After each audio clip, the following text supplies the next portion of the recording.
And we are live. This is Dark Journalist. It's great to have everyone here. Fantastic Saturday evening show that we're doing a special one, and we have a special guest with us, which is Dr. Joseph Farrell. Joseph, it's great to have you here. Oh, I think, Joseph, can you hear me? Yeah, I can hear you. Okay. I was getting feedback. I had the YouTube thing on too, but yeah. now we're connected. Yep. And we're also joined by the lovely Olivia. Hi, everybody. Fantastic. Joseph is joining us right out of the gate because in this special episode, number 35 in the X series, and of course in the X series we track X Steganography through history and how it has influenced everything from the mystery schools and been left as a legacy into our kind of more modern 21st century secrecy programs. And in this special episode, we're going to get into Dr. Farrell's new book, which is phenomenal, and I highly recommend everyone get their hands on it. This is called Microcosm and Medium, and it's a book on mind control and the various forms it takes through the ages and various technologies and methods and groups using it. It's an amazing work, and as usual, I mean, we expect amazing books when it comes to your work, Joseph, but this one was particularly interesting to me because I feel that mind control is not very well understood aside from kind of clickbait headlines about it, mind control this and screeching that. But this is, you kind of outline a very sophisticated program in here, and we're going to get deep into that. And also in the second part, we're going to get into some of your work of Thrice-Great Hermetica, which is this book. And this is one of my all-time favorites. You and I did a show on that book a while ago, and it's one of the most successful episodes we've ever done. We had over 200,000 views with it. And it's so interesting because it goes into that Templar mystery school connection, Lucifer's crown, and the great campaigns of that period, and the targeting of the Templars by the papacy. Just fascinating. But of course, we get right into the hooked X when we get into the Templars, and that's going to take us a long way down the road too.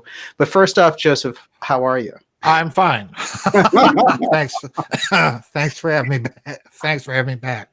I know that you, before we get into it, I want to mention that you've been working on this organ project for producing, and it was quite a challenging thing to do because you actually played organ in that certain special organ that you only get in certain types of cathedrals, and you actually reconstructed it on an electronic basis so you could do it directly where you were in your own studio. How's that going? Just fine, except for being 30 years out of practice doesn't help. But but yeah, it's going just fine. It's a virtual pipe organ, which means that they take digital sound samples of famous organs, and you can actually play those instruments in your home. So I have four different organs on it, a nice big German harpsichord on it as well, so it'll double as a pedal harpsichord. And I did a little demonstration of stops in the harmonic series and how that works in my members area on my website. So if people want to hear the organ, they can go and look up that demo. It's about 25 minutes long. It's not too long, just demonstrating stops and how it works and how the harmonic series is all a part of it. But it's fun, I can tell you that. I'm enjoying it. It sounds fun. One of the things that grabs me about the pipe organs also is, from what I understand about it, the incredible interaction physically with an organ like that.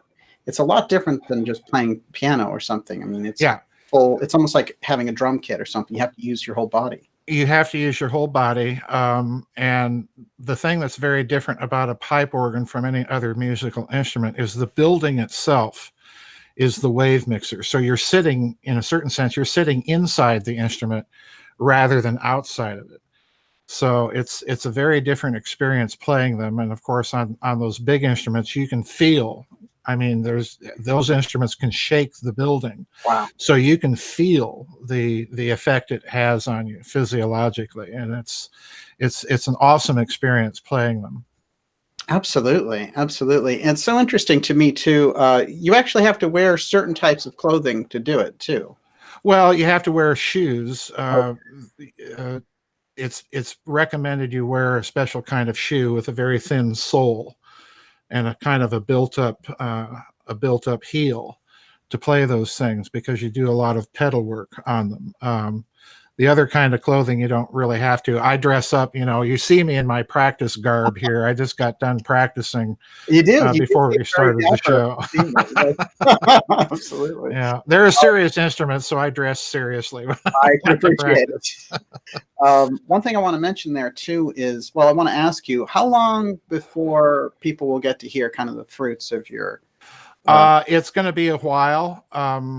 I did play a little bit of a few pieces in that demo, not very much. It'll be a while, but I'm thinking of doing a video if I can get certain pieces back under my fingers and feet again, which is iffy at the present time. but I'm planning to do a video eventually of some pieces and demonstrate what I talk about in the Microcosm Medium book, demonstrate the Affektenlehre, the cosmology that those Baroque composers were composing out of, so that people can actually see what's going on. Because the thing about that era of music is that it's not painting pictures, they're using rhetorical devices, so they're speaking rather than painting. So once you get acclimatized to listen for certain things, the figurations and so on, what they're doing. It's a very intensive cosmology once you understand it. And these composers, they weren't artists so much as they were craftsmen. Mm-hmm. And they were practicing in a tradition. They were trying to hand down a very, very long tradition of composition. And they did so very successfully. But once you understand it and see how it couples to the organ, and then understand, just to kind of sweeten the pot a little bit, standard church is built in a cruciform pattern, mm-hmm. which, if you look at it from the standpoint of hyperdimensional physics, the cruciform pattern is a three-dimensional analog of a tesseract, which is a hypercube. In other words, a cube in 4 dimensions. Okay. So you're using the instrument itself quite literally to vibrate intentionality and information into the field of the earth itself. And that's cosmological manipulation, quite frankly, when it gets right down to it. Those ancient cultures understood the power of music. Oh, yes. Sound, and they vouchsafed a lot of interesting truths mm-hmm. inside of those systems. And right. you start in there actually with Pythagoras, and right. so much that comes out of that tradition.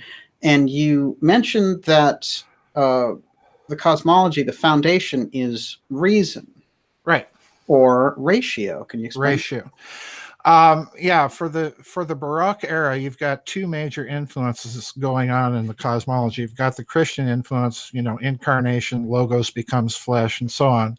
And then you have the humanist tradition from the Renaissance, which dates back to Plato, ultimately back to Pythagoras. And if you look at that cosmology, it's really the case, and I've said this in other books, Grid of the Gods, when you look at the modern Western system of tempering, this is something that's very important for people to understand. In the natural harmonic series, you cannot change keys in the course of a piece. Okay. And that's because there's a natural overtone in the harmonic series. If you take C as a fundamental, it's the 5th overtone. That 5th overtone lies between the notes A natural and B flat. It's in the crack. It's that blues note, if you're listening to blues, right. It's that note that's kind of in the crack. And the first unification in physics occurs when they figure out, if they tweak the mathematical adjustment of the harmonic series just a little bit, you get 12 equidistant keys, C, C sharp, D, D sharp, and so on.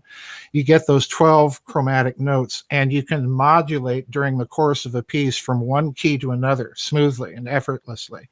I think that discovery was known to Plato. I go into it in the book as to why it was known to Plato. I think it was probably known to the Pythagoreans. It was their big secret. And for them, the cosmology, the music of the spheres, the planets, they had this idea that the planets, the sun, give off their own unique frequency, which in fact they do. This was a discovery that was confirmed in modern physics in the 19th century with the Schumann resonance. So they had this idea that music is itself an expression of cosmology. And therefore, if you learned how to manipulate the harmonies, the music itself, you were in fact impressing information into the cosmological field of information. So it's, for these people, it's a very, very serious thing. It's the big secret. And, I've talked about this in Babylon's Banksters. David Bohm, the famous physicist, tried to even take that idea a step further by coming out with the unifying mathematical interval for the whole harmonic series, not just the audible harmonic series. And, being an organist, you grow up with the harmonic series just learning how to use stops. Right. Because the stops are based on the harmonic series. So you literally grow up with it, and you're playing an instrument that spans the entire range of human hearing, from the very bottom to the very top. So you grow up with this idea that there's a cosmology at work in music, and certainly the Baroque composers understood that and intentionally composed on that basis.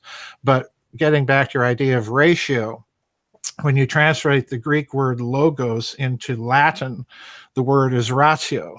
And ratio in Latin can mean both reason, but it also means ratio in the arithmetic sense, proportion. And of course, that's the basis of the harmonic series. Wow. So you get the Lutheran, by the time you get to the Lutheran Reformation, you've got Luther literally coming and creating a theology of music based on this idea of ratio, reason, incarnation, and so on and so forth. So it's definitely a part of their thinking. Fascinating. The Pythagoreans were hearkening back to an older tradition themselves. Yes. It was embedded in the Egyptian myths. Right. Some of the things you've pointed out about in your work on the Giza Death Star with the Great Pyramid, which I find so interesting, is that the pyramid itself is, in some sense, a chamber of resonance. Yes. Yeah. And you demonstrated that by showing that it's not a straight line on every side. There's a bowing when you look at it overhead. Can you describe that a little bit? Well, the pyramid, if you look at the faces of the pyramid top down, you'll discover that along the Apotheum, which is the line that runs through the center of the sides of the pyramid, along the Apotheum, it's actually bent in. So you're dealing with, in effect, parabolic reflectors on all four sides. So it's created to gather information, it's created to gather electromagnetic input, but it's also resonant to the Schumann cavity resonance of the planet. Okay. So in other words, they're thinking along the same lines as these people building these big organs in the churches. They're using the building as a resonating chamber to be resonant to the earth, and I think both to gather harmonics from the earth as well as project information, harmonics, into the earth. So it's a two-way thing, and that parabolic reflector aspect of the Great Pyramid is not something well known, but that's kind of the dead giveaway right there. Wow, it's fascinating. It reminds me of the Casey work when they asked him how the pyramids were built, and he made a few comments about it, but one of them was in reference to sound. And now we got a little bit of that, and we start to understand how vibration is. Miss Olivia, you have something. Okay, I already have a great series of questions here. Okay, well, so, Nimsa wants to know, so the liturgy focuses the group intention, and the organ vibrates it into the medium? Yes. That's exactly what I personally think is going on. Yes, absolutely. And, absolutely. Nicholas Krupus wants to know if the pipe organ is an analog of Gregorian chant. Similar effect? No. Gregorian chant is something that is still being based on the natural harmonic series, if you listen to it performed properly. So they don't have that mathematical adjustment that we call tempering, that allows you to modulate from one key to another during the course of a piece. That comes, I think, as a product of the Renaissance, when that whole secret tradition, again, going back to Plato and Pythagoras, comes out into the open. In other words, what I'm saying is the Western tonal system was known to Plato, it was known to Pythagoras, but it was not put out publicly, so that the music you heard was unlike the music we hear now. Mm-hmm. It's that blossoming in the Renaissance, when it comes out into the public, that you see this tonal system begin to take hold. And, you know, everybody from Bach to the Beatles has been using it ever since. Right. Because it allows that change of key during the course of a piece of music. Right. Yeah. Well, this is really fascinating. What you are kind of describing here is that the music is used to uplift the culture and the people to a higher vibration, right, a higher way of thinking. Right. Let's talk a little bit about what happens when that system is degraded, mm-hmm, and what would be the benefits for the people who are organizing that kind of degradation, as you spell out in the book. With art, with culture, with music, there was a steady degeneration of factors, just mm-hmm, in it kind of on a mass, the mass effect that it has is to degrade the cultural thinking and mm-hmm, the reference points for different mm-hmm, types of traditions. mm-hmm. So when did that start to occur? When do you see this becoming the dominant pattern? Well, for me, music and art are a soft form of mind manipulation. So in other words, you can take any art, any music, and it's already, by dint of the fact of being art or being music, it's a form of mind manipulation. But there is a dramatic change in the cosmology, the philosophical thinking behind particularly music, from the Baroque to the classical and romantic. And it's important for people to understand this is not a historical progression. It's a stylistic and cosmological shift, because the Baroque style of music overlaps in time with the classical style and continues on for a while, all the way up to the turn of the century with certain composers. What happens is that in the Baroque cosmology, in the doctrine that those composers used, J.S. Bach, C.P.E. Bach, Buxtehude, you know, people like this, they viewed the production of art, the production of music, as being something to create an affect. And by affect, they meant the conjuring of passions that are common to human nature. So in other words, they were not interested in personal expression or originality. There were certain formulas that were used to conjure an emotional response in the listener. And if you doubt that that's possible, just think of film music. You get film composers, Mancini, Jerry Goldsmith, and people like this, John Williams, that will use certain musical procedures when they want to conjure a particular emotional effect in the listener. Right. So it's a very objective thing that they're talking about. They're not interested in personal emotional expression or communicating their subjective emotions to the listener. Beginning with the classical era, and particularly with the Romantic composers, they jettisoned that cosmology. So in other words, look what's happening, to put it in theological terms. The Baroque composer is trying to ground his personhood in the natural, in the common human nature. That all gets flipped with the Romantic era, because now it's personal expression that predominates over and sometimes in opposition to the human nature, and therefore to those musical procedures that were designed to conjure certain emotional responses. And the ultimate end of this is you get people like Arnold Schoenberg, you know, with the 12-tone system, writing this god-awful ugliness in the name of the democratization, and I'm using an expression that Leonard Bernstein uses to describe Schoenberg's music, to describe the democratization of all 12 notes, so that you're jettisoning this whole idea of a universal harmonic law and set of rules that you follow when you compose. Now, the interesting thing here is that after World War II, the CIA steps in and starts promoting this modernism in all of the arts, in music, in painting. You know, they're pushing Jackson Pollock. And the reason they're doing this is they're trying to say, okay, look at those poor Soviet composers and artists that are having to compose under all of these rules, you know, in socialist realism. Whereas over here in free America, you can splatter paint on a canvas and call it art, and we've got all of this freedom. Well, it's the CIA pushing this. Interesting. Okay? Yeah. And that means, you know, that they've understood something that was kind of lost in the 19th century, that there's a cosmology, there's a social and cultural effect that the arts have, and it's a soft form of mind manipulation. And by the way, you know, they don't just do this in classical music, they do it in popular music too. So they're trying to infiltrate and use the arts as a soft form of mind manipulation.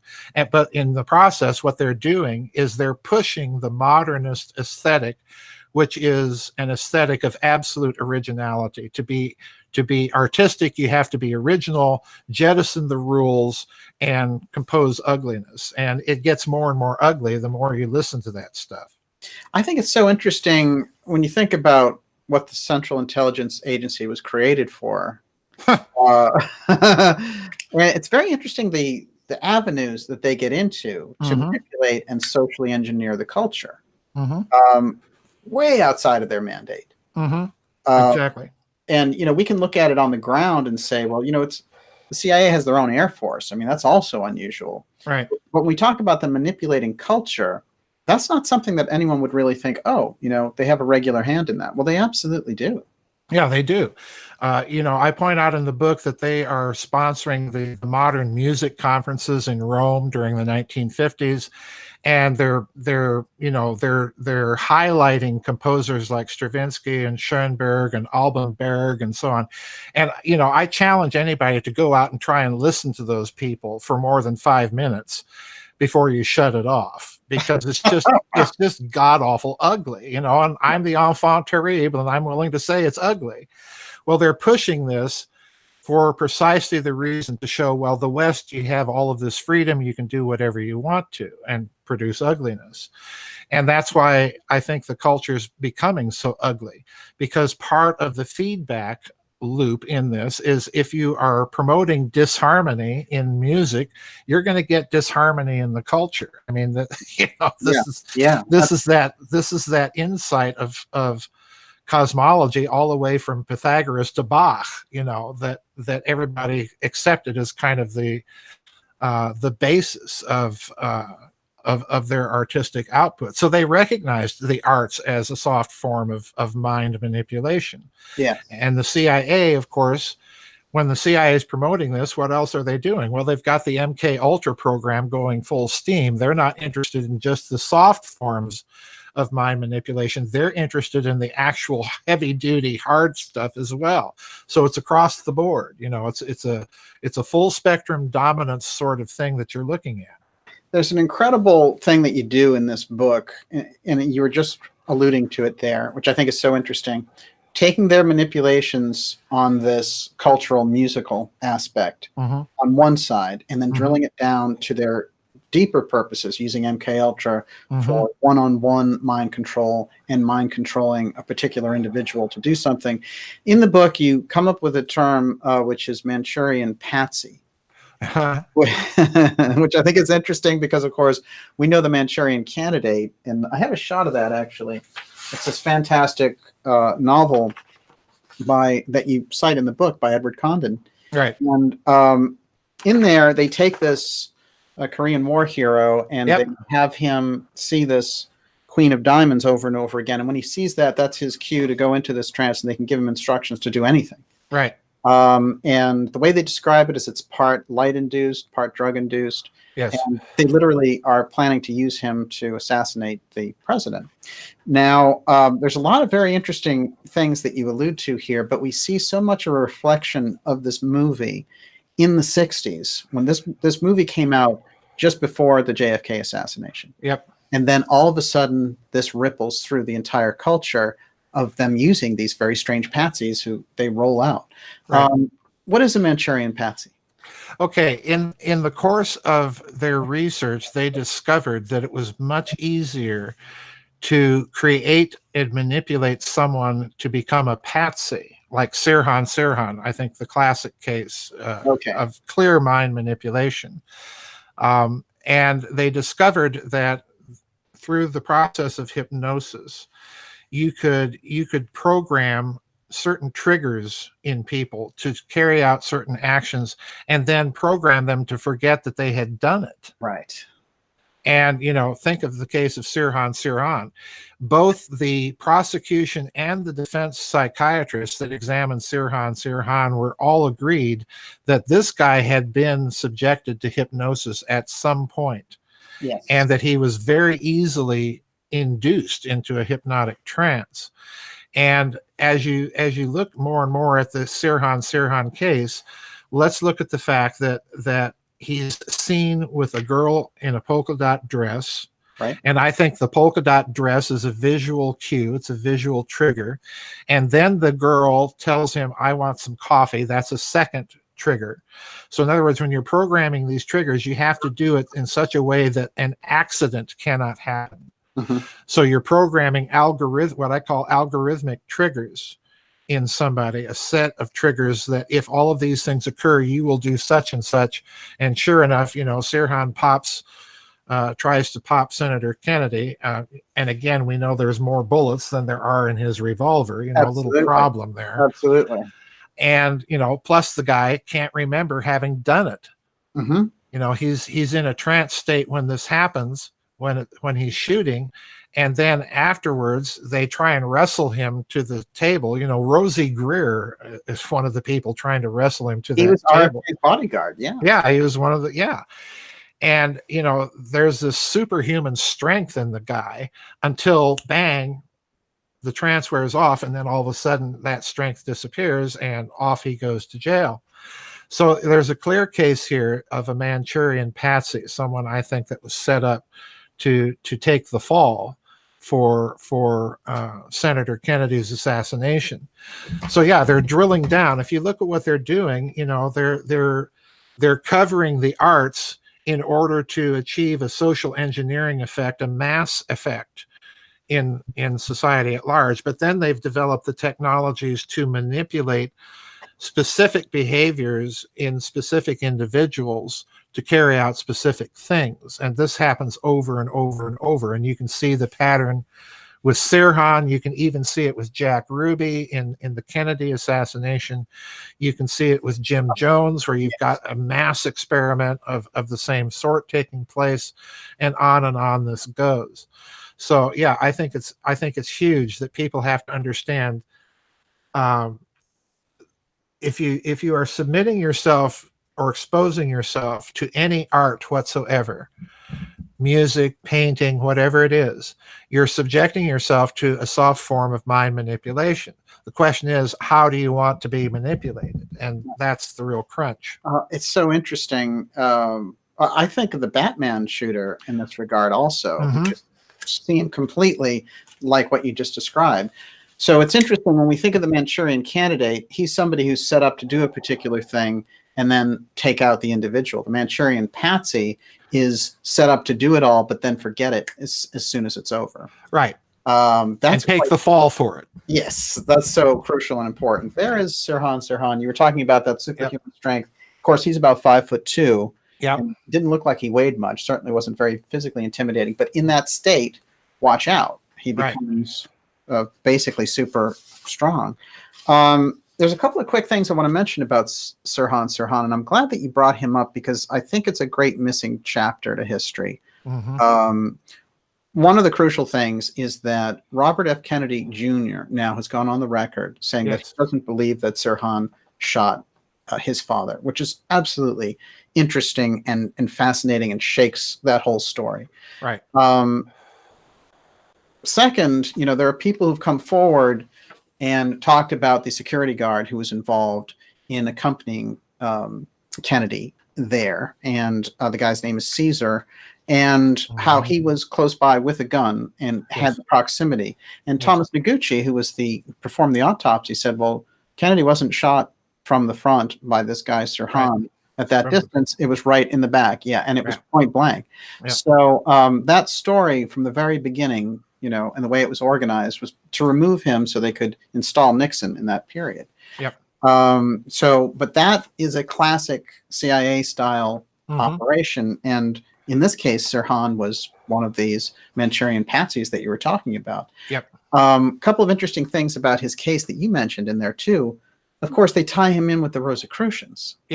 Which I thought was an interesting way to try to tar the Rosicrucians by saying, well, he was deep into this kind of esoteric Rosicrucian stuff. That was one interesting oddity. And you've also mentioned that in his diary and the things he's writing, supposedly he's writing RFK must die and all this kind of thing. But then he mentions DeSalvo. Can you go into that? That is extraordinary. Okay, that's the clue that Sirhan was mind manipulated, because DeSalvo was the Boston Strangler.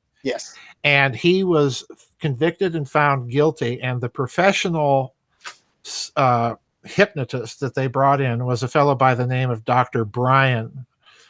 And Dr. Bryan had a practice in Hollywood of hypnotizing. He was a hypnotherapist. He had a practice of hypnotizing people. And the only way that Sirhan would have known that name and written it in his diary is if he had heard it at some point during an induction session. And the only person that would have been likely to have done that would have been Dr. Bryan himself. And Dr. Bryan ends up dead in Las Vegas of a heart attack, in the company of two prostitutes. And these prostitutes go on record and say, he bragged about, having programmed Sirhan for this hit. So, I'm the way I look at it, Daniel, is this Dr. Bryan was taken out because he was the loose end, that they needed to cover up. So that it's right there in his diaries, and it occurs in a context that's just bizarre. There's no warning for it. And once he mentions this, he kind of flips back, and the hypnotism books that I consulted to write this book all state that if you hear something like that in a state of trance, it lodges in your mind, even accidentally, when it's not intended to. And that's what happened with him. Somebody might have come in with an update about DeSalvo during the session, and boom, it's in there. Bingo. Bingo. That was pretty fascinating. When I read that, I was like, wow, I had not seen that before. Incredible. Now, let's go further back with this idea of mind control and international major events. As Professor Scott called them deep events. You cite one that is quite interesting. And somebody you recently did an incredible book about, which is Rudolf Hess. Now here's Hess, or who we think is Hess. Yes. At the Nuremberg trials there. And with his lawyer trying to explain exactly what he did. Can you give us a quick overview on Hess and this strange mission that he had, and then the strange two Hesses, and then his strange comments at the Nuremberg trial? All right, Hess. Golly, where do we start? What really got me onto Hess, and the reason I had to do the Hess book before this mind control book, I was originally writing this mind control book before I did the Hess book. And when I was researching the Hess book, I ran across something that floored me. And that was Alan Dulles shows up at Nuremberg, and he calls in an American physician and tells him that I have a suspicion that this guy is not really Hess. Oh, God. And I think maybe Hess may have been secretly executed by Churchill, you know, and he explains this to the doctor, and he says, I want you to examine this guy and tell me what you think. Well, the doctor that he has examine Hess is none other than Dr. Ewan Cameron. Cameron. Yeah. And if you guys are familiar with the whole Mkultra thing, Mkultra had employed Dr. Cameron later in these psychic driving experiments where Cameron would subject people to sleep deprivation and then long periods of sleep and play these recorded messages over and over and over again. And he would try to erase one personality and substitute another personality into these people through this process, which is really nothing more than mental psychological torture. All right. Right. But it's Cameron that Dulles turns to examine this Hess character. Well, the British guards bring in Hess, and Cameron they don't allow him to examine Hess in any detail. Okay. So the mystery kind of hangs in the air, but when Hess is at Nuremberg, and again, I'm putting Hess in quotation marks because I don't think it is Hess. Yeah. When Hess is at Nuremberg, the British bring in two people that Hess knew very closely. One was Hermann Goering, and the other was Dr. Karl Haushofer. Okay. And both major Nazis. Yeah. It's kind of hard to avoid Hermann Goering being a major Nazi. But the Hess at Nuremberg says he doesn't recognize them. Wow. And then in the trial itself, this is what really gets me. In the trial itself, and I even put a picture of this, of Hermann Goering sitting in the dock, and he's got some papers over his mouth like that. And you can tell Goering is just laughing hysterically because he's trying to cover up, you know, that he's looking directly at Hess, who's sitting right next to him. Behind Hess, you see Admiral Dönitz in sunglasses just glaring. You can just see the laser beam shooting out of him at Hess. And then on the other side of Hess, you've got the foreign minister, Joachim von Ribbentrop, and he's kind of leaning forward like this, and he's looking at Hess like, are you for real? and at one point in the trial, during a recess, Goering blurts out so that everybody can hear it. The judges, the prosecutors, the defenders, the military police, the press. He blurts out, come on, Hess, why don't you tell us your secret, Hess? Come on, let us in on your secret, you know, and everybody hears this. Wow. Incredible. And I'm thinking, you know, given the fact that then at the end of the trial, Hess stands up and he starts talking about mind manipulation. Yes. And that the whole Nazi hierarchy was mind manipulated. Yeah. And then the British judge cuts him off about 10 minutes into his speech when he had 20 minutes to talk. You know, okay, that's enough. Sit down, be quiet. So in reality, Hess is the Hess Nuremberg trial is the first case where mind manipulation is just blurted out for the whole international audience to hear. It's on the record. It's on the record. Yeah, it's on the record. When you mentioned Dulles, when you mentioned Dulles and you and Cameron, that kind of elevates the now we know what we're talking about here. Yeah, now we know what we're talking about here. So, you know, and the strange thing about Hess is if you get into his case, it begins to look like they had substituted a double for him in Great Britain, and that the British had programmed this guy to act and be Hess. The problem is that Hess was observed at one point to do this,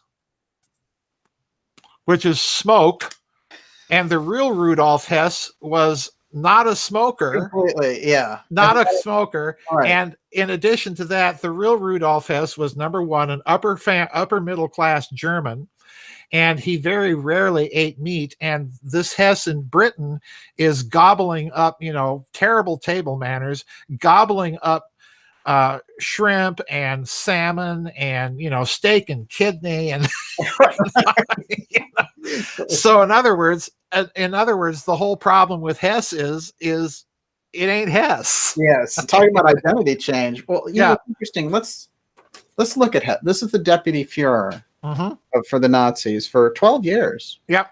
And he goes all the way back, and many people cite him as the original author of Mein Kampf. Well, he is the original author of Mein Kampf. That's the other thing. Hess was multilingual. He spoke English, he spoke French, he spoke Arabic, and he spoke German. Okay, so he's kind of the cosmopolitan Nazi. Okay? Right. But Hess was also very literate.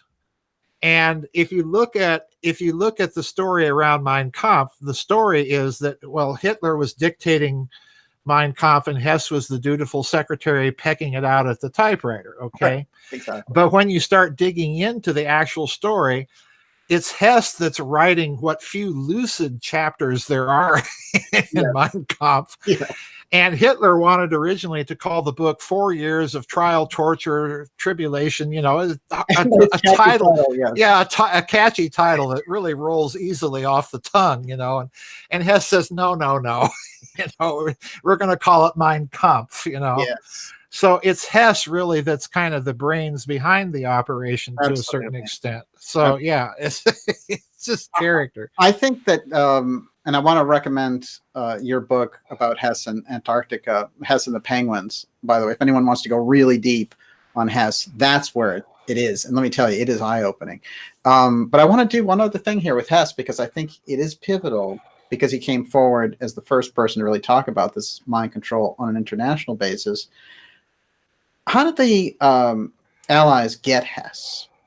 How did they get him? Well, tie that into, I know how it is, but I think I want everyone to hear this. Tie that into his unusual occult background and then the strange thing that he did that landed him in the hands of the Allies. Okay. Hess was born in Alexandria, Egypt, to upper crust, middle class German family that had an import-export business in Alexandria. So that's where he learned Arabic, and that's where he learned his love and his devotion to occult matters. After World War I, he had been in the infantry in World War I. He fought at the Battle of Verdun, where he was wounded. He was then transferred to the Eastern Front to Romania, where he received a very serious wound that entered through his upper left armpit, came out below his left shoulder blade. And he had to convalesce for quite a while. And then he was released to the infantry, and he became a pilot, and a very good pilot. And the war ended. Hess then went to Munich and matriculated at the University of Munich in 1921, I think, under General Karl Haushofer. Now, Karl Haushofer, if you look at him, he's another one of these German geopoliticians who headed up the German Geographical Institute in Munich, their geopolitical study think tank. But Haushofer himself was also heavily into the occult. Okay, so Hess now has a double whammy. And then Hess joins the Freikorps von Epp, which is one of these paramilitary right-wing German versions of the KKK that's running around Munich and, shooting at communists and so on and so forth. Right. And ultra-nationalist. Extremely ultra-nationalist. And then Hess joins the Tula Gesellschaft, which is an occult secret society in Munich. And of course, it's the Tula Gesellschaft that has the swastika as their logo, greets other members with Heil und Sieg. So Hess is pulling all of this occult influence from the Tula Gesellschaft, and it's Hess that injects it into the Nazi party. Yeah. Okay, so that's Hess. The Nazis take power. Hitler names him Stellvertreter, which is usually translated deputy Führer. It's not a strong enough translation. It's a very, very powerful word in German. It means placeholder. So Hess becomes the Stellvertreter for the Nazi party. In other words, Hitler's personal representative to the entire Nazi party. So Hess heads up the party bureaucracy, and this is very important. Yeah. Hess heads up the whole party bureaucracy. In other words, he's kind of general secretary, like Stalin was to the Communist Party in the Soviet Union. That's the position that Hess is in Nazi Germany. Okay. So he's controlling all of the bureaucratic appointments. He controls the party intelligence apparatus, the so-called Auslands organization. And as Reichsminister, he also holds a post in Hitler's federal cabinet. So he's an extremely powerful man. The only other rival he really has in the Nazi hierarchy would be Hermann Goering. Mm-hmm. So May 10th, 1941 rolls around, and Hess gets into an airplane, a twin-engine Messerschmitt 110, and flies from Augsburg to Scotland. Okay. Now, folks, you just got to understand what's going on here. Because, first of all, the German air defenses in Western Europe at the time are some of the most sophisticated in the world. Radar, the whole 9 yards. Oh, yeah. So Hess supposedly is flying this airplane through German air defenses on an unauthorized flight. He then flies out over the North Sea, turns, and makes his way to Scotland. And as he's flying over the North Sea, General Adolf Galland, who is the head of all German air defenses in Western Europe at the time, gets this frantic phone call from Reichsmarshal Goering.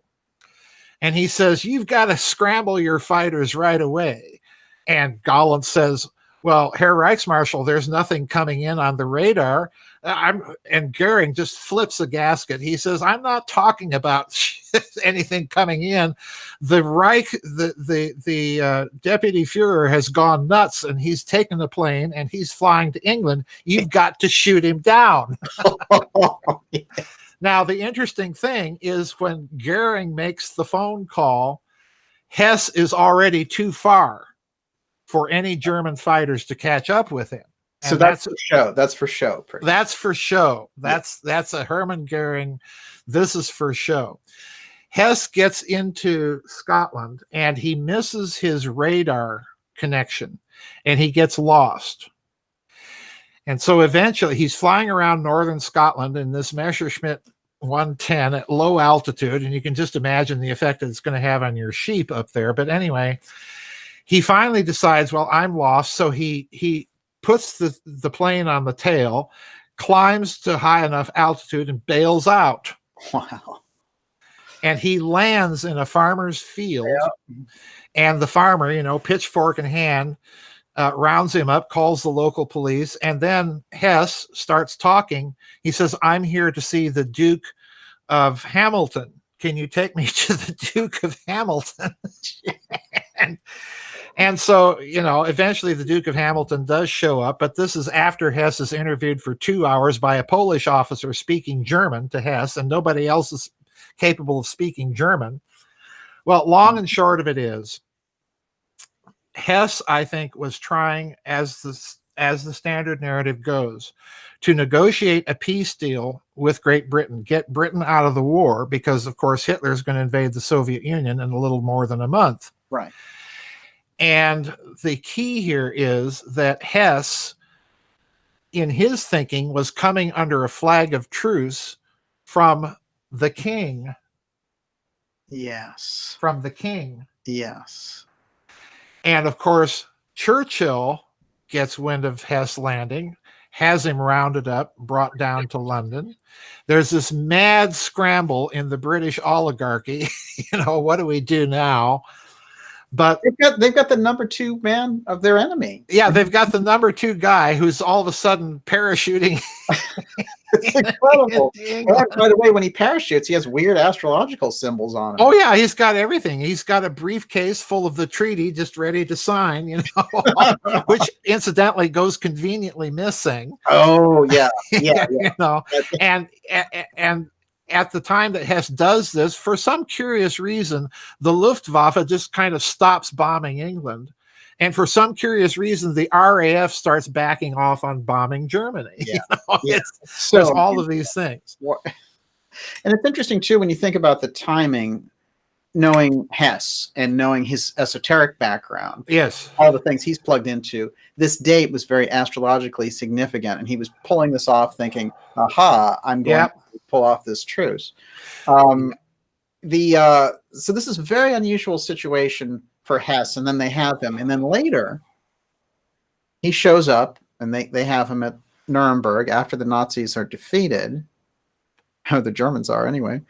And he comes in, and it's this strange fellow, which there are so many questions about.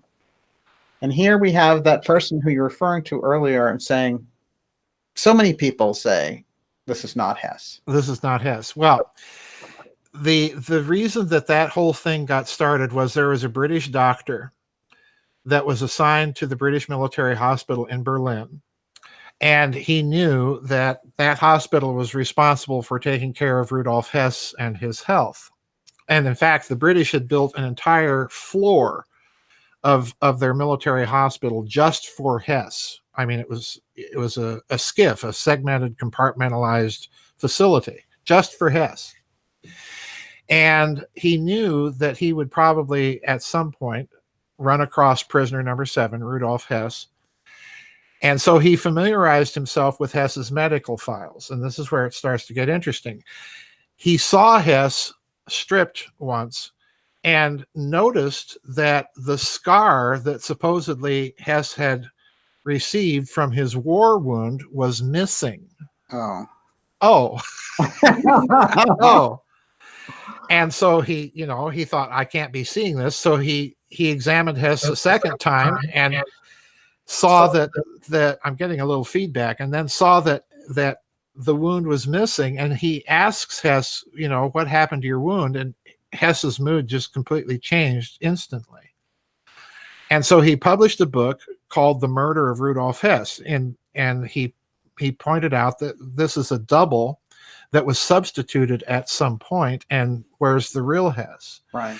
Well, I think the real Hess probably died in a plane crash with the Duke of Kent in 1942, and the British substituted a double for whatever reason, and then carried on with the charade after the war.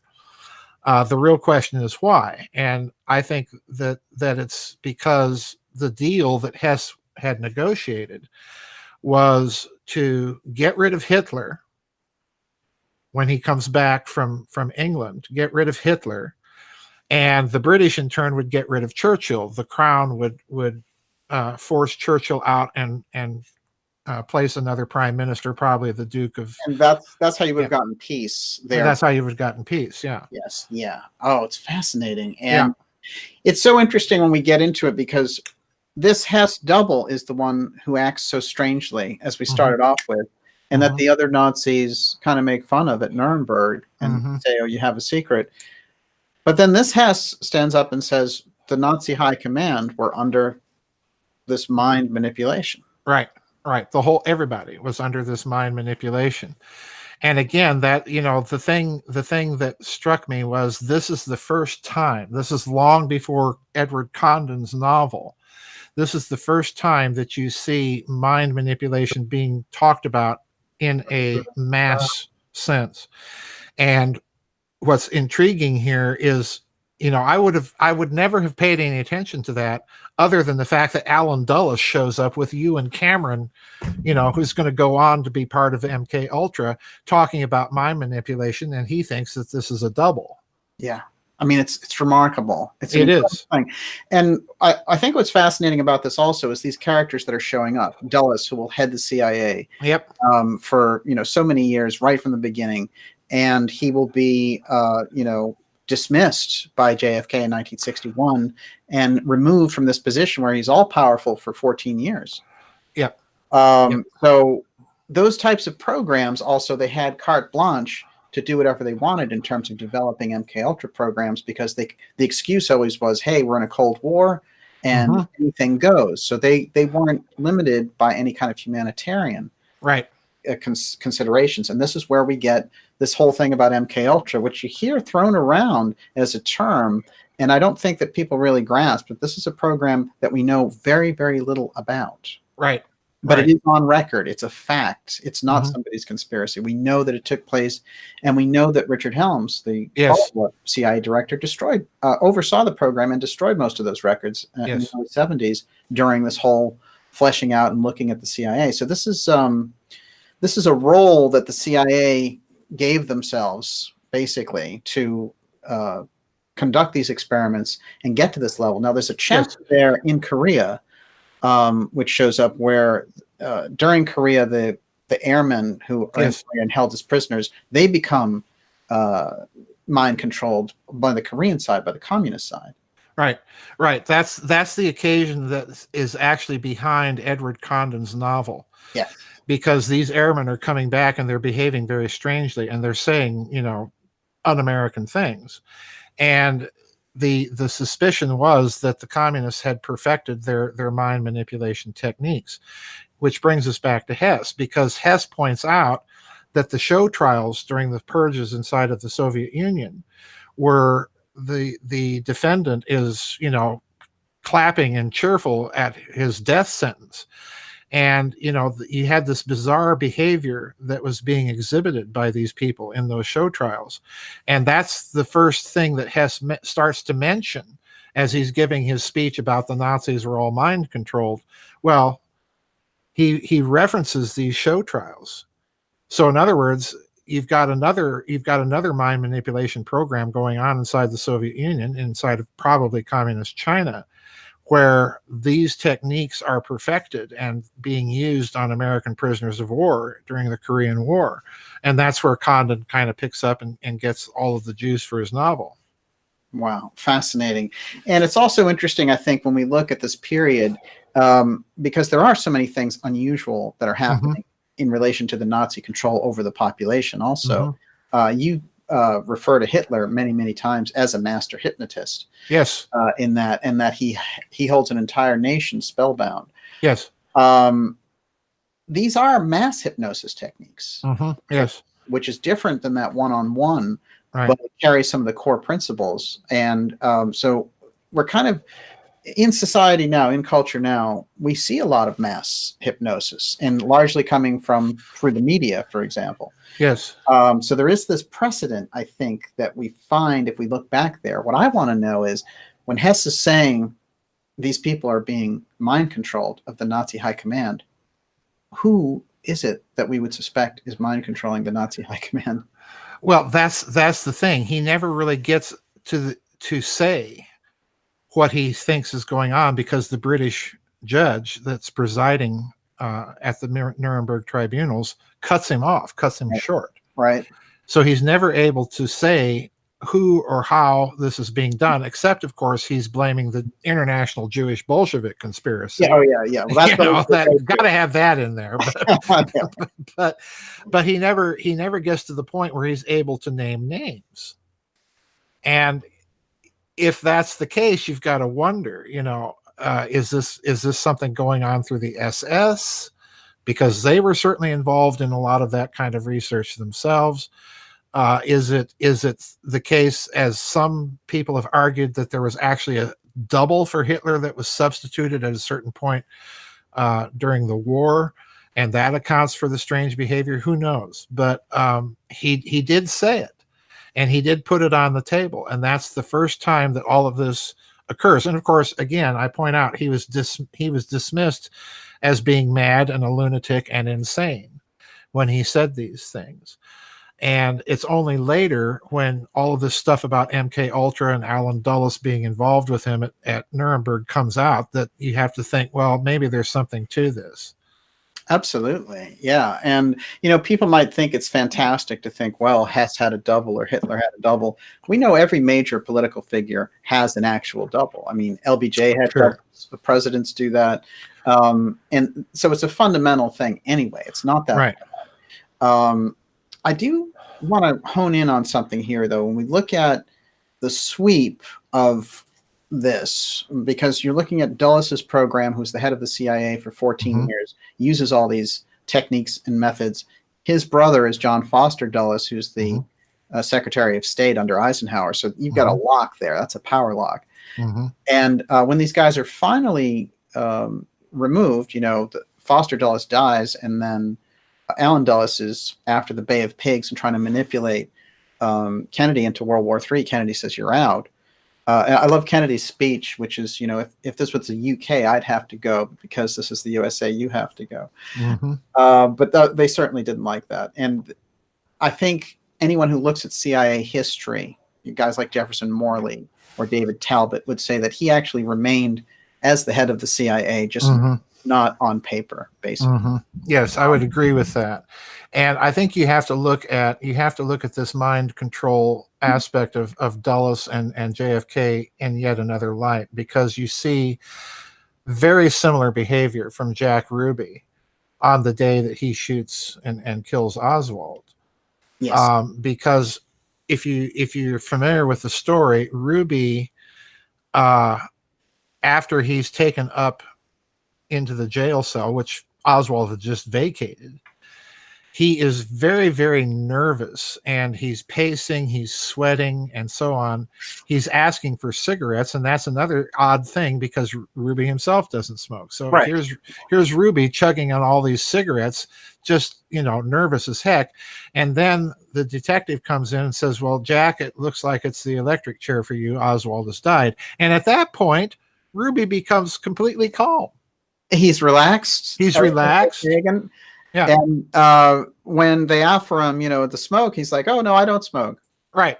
Exactly. Yeah. It's a complete change of behavior. And to me, again, that's a clue that probably Ruby was either pressured into shooting Oswald or perhaps mind manipulated, mission, because his behavior flips. It's mission accomplished. I did my job. I can relax.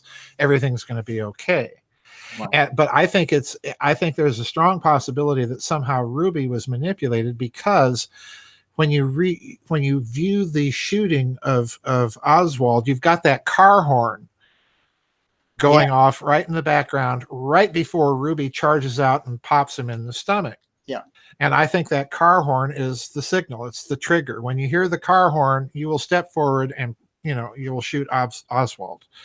So that car horn, I think, is a huge, huge clue there that people tend to overlook. It's fascinating because this idea of the Manchurian patsy, I think you really got something here, because as we track them through history, we see all these different examples. Yes. And we now have a track record that sweeps 50, 60 years where we can track this. This is Ruby after he's done it. And the expression alone just looks like a guy who's in a zombie-like trance, which was a different thing for him, who was, kind of a rowdy guy. He ran a strip club. He had these deep mafia connections. He had these deep intel connections. Not the kind of guy to be in this weird, like, I'm walking in a trance. Well, look at his hands. His hands are all tense. Yes. Oh, absolutely. And the idea that he could get in a legitimate situation anywhere near the assumed assassin of the president is just somebody's fantasy. Yeah, it would never happen. No. That's one thing that Castro said in relation to this case. He said, "I understand something about security." Yes. They're not going to allow anyone like that anywhere near him. And there was weird behavior, too, where Ruby showed up at the press conference when they were talking about Oswald before he shot him. And he said, somebody was saying, "Oh yeah, Oswald is associated with this Free Cuba committee. I think it's and he mixed up the words, and Ruby corrects him in the audience, pretending that he's a reporter. So he's already in this weird mental state. Yeah, exactly. I want to point something out here because you mentioned him in there, which is David Ferry, and the picture emerged for so many years that they said in relation to Oswald, who he's looking like the ultimate patsy in this sense, but the guy with him is David Ferry here, and here's a picture of them together. Now this is Oswald's when he enters the Civil Air Patrol is 15 years old. That's young. You can work with that subject for a long time. And what we know about Ferry is that he is in fact great at hypnosis, has those CIA ties. He's a CIA pilot, and that Barry Seal came out of this Civil Air Patrol environment, which is all CIA related. So I think we get a much better picture and a snapshot of these kind of patsies who roll onto the scene of history, and it's like, oh, the entire presidency, and it was all because of this little lunatic over here. Yeah, exactly. And you cannot come away, especially with David Ferry and his background with hypnosis and the fact that Oswald is in New Orleans and in regular contact with Ferry, Guy Bannister, these people. You cannot come away from that without thinking that at some point, maybe even Oswald himself may have been subjected to some of these things. Absolutely. So, you know, the whole point here is, folks, you've set up an intelligence agency which has created for itself this mind manipulation program, and they have been able, as a result, to create a cadre not only of just assassins, but they've been able to create a cadre of Manchurian patsies that they're going to pin the whole story on and create this ridiculous narrative that, you know, we're still struggling to get overturned to this day. Absolutely. So, you know, this, to me, I think this is a crucially important thing to understand. You know, we're seeing right now in this country this insane behavior from people, and I think a lot of it has to do with this kind of mind manipulation, this kind of social engineering, and so on and so forth. Because there's no way that rational politicians would be saying some of the things that some of these idiots are saying. Right. And, you know, we're back to Hess. Yeah, right, We're right. back to Hess. Exactly. One of the things that Catherine Fitz has mentioned in relation to entrainment technology, and I think she does a great job of spotlighting it, and I've done a number of shows about it, and I'm always looking for new information about it, though. But fundamentally, you know, we understand subliminal programming, and we understand its role in everything from advertisements to discouraging people from shoplifting in supermarkets and everything Right. else. But entrainment is a little more pernicious because it's so effective. So she describes this event after she had all these troubles with the government of going to this event. I think it was in New Orleans, actually, and it was George Tenet, the former CIA director at this point, speaking. And she goes there with a friend, and she wants to see basically what their next pitch is, what he's up to. And he's a consultant for some company at this point. So she goes in there, and you know, the crowd is really getting into it. They're getting whipped up, and she's noticing this, and as she goes. But at a certain point during this, she stands up and she finds herself applauding. And then she looks at her friend and says, "George Tenet is such a wonderful man." And then she realized, there's something wrong here. She knows better. And she realized the entrainment was so heavy duty that even based on her and her own experience, this wild wave was coming over her of kind of euphoria for this speaker up there.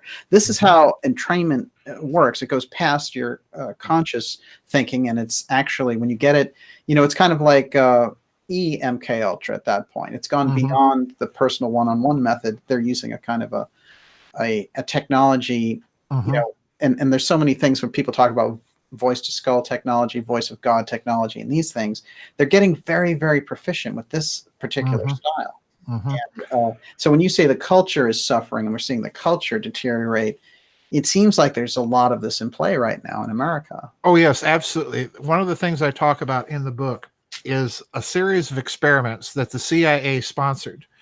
And I believe it was at Stanford, it was someplace in California, where they started doing electroencephalograms of volunteers, and they would either say or show them a word. And what they did was they mapped the brain waves of specific words so that by the time they got done, they had what I call an electroencephalographic dictionary of the brain waves of about 2,000 words.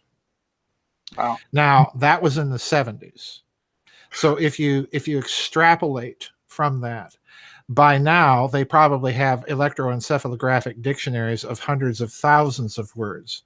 Now, you can take that technology and in turn entrain those brain waves through microwave interferometry on someone's brain and literally project the words themselves with the brain waves of those words into people's skulls. So it's not even voice of God. It's just the concept itself is being is being drilled into you, quite literally. So I can easily see, yeah, you get that kind of technology playing to an audience, and you get the automatic clap and response. You don't even have to hold up the sign that says applause and say George Kennan's a great guy. Just beam it into them, folks. Well, I think about sporting events, and yeah, they do over time now that the glorification of the sports figures becomes so incredibly over the top. Mm-hmm. And you wonder how that occurred when you look at it, going back periods when there wasn't this technology in the public domain. If you look back at football games and baseball games and all that kind of thing, the reactions are different. Yes. And they're not so fanatical, and it's a more measured kind of a situation. Yeah. So I find that very interesting, and I do think the technology is at work there. The question is, where are they going with it? When we look at some of the things that you've already observed that they're degrading the culture. The CIA had this program for degrading the culture through art, through culture, and art, music, popular television, things like that. Where are they headed with it? I think, Daniel, and I'm gonna crawl right to the end of the twig and fall off here. Because I think what they're doing, that the ultimate goal and purpose here is cosmological in nature. And it's based on that phenomenon from quantum mechanics where the observer can influence the outcome of an experiment before the experiment is performed. And the uncertainty principle teaches us that you cannot measure the position and the momentum of an electron at the same time. So in other words, you predetermine the result of your experiment depending on what you're looking for before you perform the experiment. Now, the problem is, can that effect be duplicated at a macrocosmological level? Can it be duplicated or have an effect at the level of real life? Well, how would you manipulate that? How would you experiment to do that? Well, you would do it by changing people's perceptions en masse. So in other words, you would manipulate a part of the population. Here's Mandela effect for all you Mandela effect fans coming up here.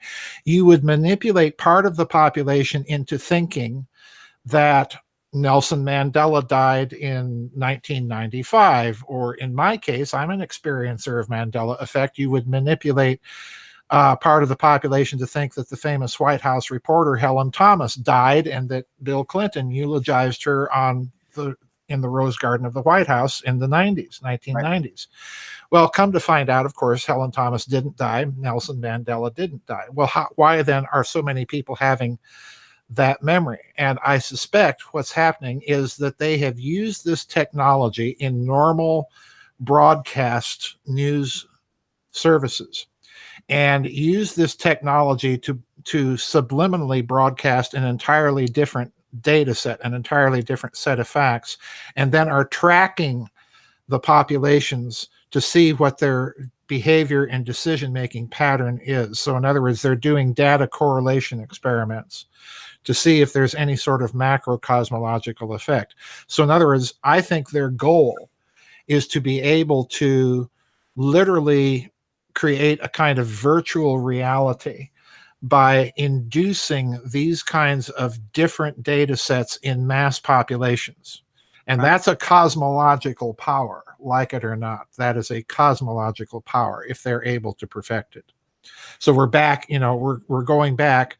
That's why I began the book with Baroque music. You're going back to a cosmology that says these things have cosmological implications.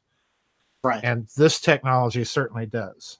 It's interesting because what you're describing is a physics experiment with them manipulating the medium. Yes, exactly. That's exactly what I'm describing. Exactly what I'm describing. And that's what I think they're up to. Oh, Berenstein Bears fans out there, we know the Mandela effect is real, at least there. Everyone, you're watching Dark Journalist. It's great to have everyone here. It's a huge crowd tonight for Dr. Joseph Farrell. His new book, which we have here, Microcosm and Medium, is bringing together these worlds of the manipulation and mind control techniques and the history of that. So we really get it clear beyond a kind of clickbait title. It's the real depth that we need to understand these things on. And I think bringing it around to culture and music and the history there is so important. And we've done a great job of that so far tonight. Miss Olivia, of course, she's going to be taking your questions, and we could stop right now. I have no questions for 3 more shows. It is crazy. I have a whole Templar section, so we're going to do that first. We've got to get to the Templars, folks. I will say this, though. Ask your questions all in caps, and we will in the second part of this, and we'll get your questions in for sure with Dr. Farrell. I want to remind everyone to go to darkjournalist.com and sign up for the newsletter, because that's the best way that you and I stay in touch. And people like Dr. Farrell and myself, we know with social media, it's here today, gone tomorrow. So that one-on-one relationship is very important. So make sure that you do that. Joseph, I want to get into this because we're so deep in the X research, and I see, when I'm getting into it, I see so many crisscrosses with the work that you've done. And you're a great inspiration on me for doing it. But one of the key things is we did an episode on your book, Thrice-Great Hermetica, which is one of my favorites, as you know, where you cover things from Christopher Columbus and his actual voyages to America before he's recorded coming here, and the groups that he's associated with in that regard. And the Templars came up in there, and I've been doing a lot with the Templars in relation to the mystery school thread, and I want to solve something or get a handle on something relating to their hooked X that comes up so often with this. One of the things that has been pointed out, which is we know that the Templars came here to America early. This actually from Westford, Massachusetts, which I think we determined is about an hour and 15 minutes from here, is one of these sculptures. Yeah, and this Westford Knight, he is sort of engraved there on the rock, and he has here the hooked X. We're going to get a closer look at it, but this is the full construction of the Knight here. There's his hooked X. There. The Templars, their mystical mystery school connections, their early visits to America, and their visits to the Holy Land in search of whatever. This is where that book and your research shines. So you can give me just a little bit of what was happening there with the Templars in this period. Well, the Templars, I don't know exactly where you're wanting to go, but let's go to the Albigensian Crusade to start with. The Albigensian Crusade, of course, occurred in southern France, primarily during the pontificate of Lothario de Conte, or Innocent III, as he's known to history. He called a crusade against the Cathars, and the Cathars, or the Albigensians, were these people in the Languedoc in southern France that had a very, very different doctrine than Catholic Orthodoxy. And de Conte, Innocent III, proclaimed a crusade against the Cathars. Now, it's interesting here because the leader of the crusade, Arnaud de Citeaux, was a Cistercian monk, which is very interesting because the Cistercians have this tight relationship with the Templars through this founder of the Cistercians, Bernard of Clairvaux. And the Templars, interestingly enough, when this crusade is called, don't have anything to do with it. In fact, none of the military crusading orders participate in the crusade. And if you look at what's going on at the time, the Templars have built a lot of the castles and fortifications in the Languedoc. In other words, they're in bed with the Cathars. Right. And the question is why? Well, if you look at Spain, the Templars are absolutely instrumental in driving the Moors out of Spain and creating the Reconquista and the subsequent unification of the Spanish kingdoms into one monarchy. And the Templars are absolutely crucial here. So forget about the idea that the Crusades are not successful. They're wildly successful in Spain.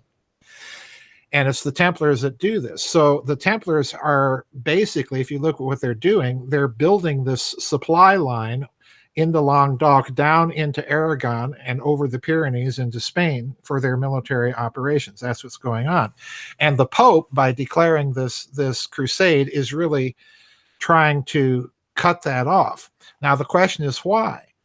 Well, if you look at what's going on with the Albigensian Crusade, the base of power for the Templars, for their military power in Europe at the time, is the Languedoc. It's the region of France inhabited by the Cathars. Okay. So the way I'm looking at it is very different from the way that most historians look at it, in that I think what's going on here is that this is a long-term strategic operation that the papacy is mounting against the Templars. The first thing they're doing is they're taking out the base of support. They're taking out the command, control, and supply for the Templars in Western Europe based in the Languedoc. Once that's achieved, then what happens? Philippe le Bel comes along in France, places his own stooge into the papal throne, tells him, you're going to remain in France, and then he goes after the Templars and shuts them down in this overnight operation. So it's a two-pronged operation. When le Bel succeeds in shutting the Templars down, something interesting happens. The Republic of Venice, with whom they've been allied all along, creates the Council of Ten in Venice, which is their star chamber, intelligence agency, hidden trials. It's like an early intelligence agency. It's an early intelligence agency, and a lot of the Templar Knights go into it. Okay. Right. That's key. This is something that's totally missed. And the other thing that we also tend to miss is that the Templars, as a military crusading order spanning all of Europe into the Middle East, into the Iberian Peninsula, what are they? Well, they're a military industrial intelligence complex. That's what they are. Right. They are a non-profit foundation exempt by charter from all civil and ordinary ecclesiastical jurisdiction subject directly to the Pope. So what they're doing is they're creating the first phenomenon in history of intergenerational capital.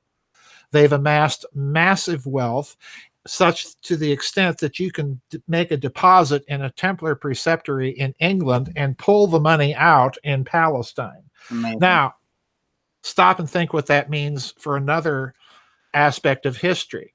That means forget about the Venetians inventing double entry accounting.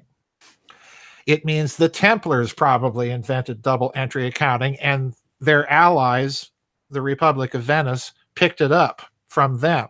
Because you can't run an operation like that without having that kind of accounting capability. All right, that's number one. So you've got an international foundation that's a military industrial complex, and it's getting out of control. So the papacy strikes at it and shuts it down. But what happens when it does so is the Templars disperse, and part of them go into Venice. Before they shut completely down, as they go into Spain, as they go into Portugal, what do you see happening? Well, you see the Steganograaphy of the Templar logo showing up after they've supposedly been shut down. Right. You know, boldly emblazoned on the sails on the Nina, the Pinta, and the Santa Maria that Columbus is taking over to this country. Mm-hmm. And you see it boldly emblazoned in Venice and so on and so forth. You even see it in Switzerland, folks. There's a little hint for you. But anyway, you know, this the early BIS, right? Yeah, the early Bank of International Settlements. That's what the Templars are. And they show up in all these weird places after they've supposedly been shut down. So if that's what you're talking about, yeah. So what are the Templars doing? I think personally that yes, they did have contact with the New World. We've got the Westford Knight. And why is that important? And why is this relationship to Venice important? Hang on here a minute. My dog wants attention. No, lay down. Lay down. Sorry, folks. No. What is the dog's name again? Shiloh. Shiloh. Lay down. Lay down. So you've got the Templars going over to the New World. Well, why is that important? For one thing, it's a source of bullion. Right. It's a source of gold. It's a source of silver, because you've got the Micmac Indians in Canada and all of these Indian tribes that have their own gold sources. And who's that benefiting? Well, it's benefiting Venice, because what does Venice have control of at the time? Well, Venice is the international bullion market for most of Western Europe, and they've got a secret supply of it. Isn't that handy? Yes, absolutely. And this explains a lot, actually. Yeah, it explains a whole lot, because if you read what Venice gets up to at this time, manipulating bullion prices and driving Florence absolutely nutty. Right. With their ability to do this, it helps if you have a handy hidden system, a hidden supply of bullion to do this. Think Japanese gold after World War II, folks. But and it also suggests that it gives us a good reason for why they're hiding the fact that they've already discovered the New World. Right. Exactly. 1592, it's actually old hat to them. It's old hat to them. Yes, they are. We've known about this for a long time. But anyway, that's one thing that the Templars are doing. But in the Albigensian Crusade, the other interesting thing that I think ties into this is that Otto Rahn, this German guy that goes into the Languedoc in the 1930s, is going there to investigate all of these sites, because in Rahn's thinking, Eschenbach's Parsifal is an allegory of the Albigensian Crusade. Interesting. And he meets a shepherd in France, a local shepherd in the Languedoc, that tells him, oh, by the way, that crusade was all about trying to recover the stones from Lucifer's crown that fell to the earth after Lucifer's rebellion, because they wanted to get these stones and, put it on the papal tiara. So weird. For Otto Rahn, he's a very interesting researcher in this period. And the Nazis watch him, and and they say, whoa, we want in on this guy's research. What is he up to? And he's there where the Templars were, and he's investigating what actually was going down there and why the papacy struck at them with such a vengeance and all the secrecy around their own investigations. So he runs across this shepherd who gives them this unusual story, like you were just alluding to, Lucifer's crown. Some of this and some of the things about the Templars might explain, beyond just the fact that it's a power struggle, why the papacy wants to annihilate them, and in fact will burn a number of their leaders at the stake. Yes. If you look at the beginning of the Templars, you have 9 French knights that go off to the Middle East. Hugh de Payan, Godefroy de Bouillon, all of these old French families. You have these 9 knights, count them, 9. That's a nice Hermetic number, going off to Palestine. They get to Palestine and they constitute themselves as an order to protect pilgrims in the Holy Land. 9 guys. 9 knights against hordes of well-trained Muslims. Okay. The last thing you want to be doing is fighting well-trained Arabs on cavalry with scimitars that have drilled themselves to death. And you've got 9 knights to protect. No, that's the cover story. That's the cover story. They end up getting access to the stables on the Temple Mount in Jerusalem, where they begin excavation. Okay. Wow. And nobody knows to this day what they were excavating for or what they may have found. But when these knights return to France, they're fabulously wealthy. Wow. They get Bernard of Clairvaux to draw up the rule for their order. They constitute themselves as an order outside of any secular or ecclesiastical jurisdiction and directly under the Pope. Okay. Yeah. That's some Jews. Yeah, that's some Jews. And then you have the Albigensian Crusade where, okay, we're going to go there. And this French shepherd tells you, oh, yeah, they were looking for this. So I think, the Templars are looking for something over there. And the clue is their role in the Fourth Crusade, which is where most people don't really pick up the Templars and associate them with the Fourth Crusade, because that was supposedly just Venice sidetracking the crusade and sacking Constantinople. Well, turns out that if you look at the history, which I get into in the book, if you look at the history of the Templar involvement here, when the Fourth Crusade is initially set up, you've got 6 French knights showing up in Venice at the Doge's palace, and they say, well, we want to raise money for a crusade. And Dandolo, the famous blind Doge, I don't think he was really blind, but he says, okay, here's what we'll do. For X number of florins and ducats, we are going to transport 6,000 knights and 9,000 squires and 20,000 foot soldiers. This is an enormous army. Wow. And we'll build the ships and, take you over there to Palestine, and there you go. Well, at the same time that this is going on, Venice is telling the Egyptians, no, we're not going to invade you. And it's telling the Pope, yes, we are going to invade them. So you're getting the typical Venetian two-step here. Right. And on the way, of course, we know the history. The Venetians show up in Constantinople. They sack Constantinople. They put their own puppet Latin emperor into power there, and they put a Venetian fellow as governor by the name of Maranzino, who is described in the records as chevalier, a knight. And then once they've sacked Constantinople, they send news to Pope Innocent III. Remember him? Yeah, or not so innocent Pope. yeah, the not so innocent III.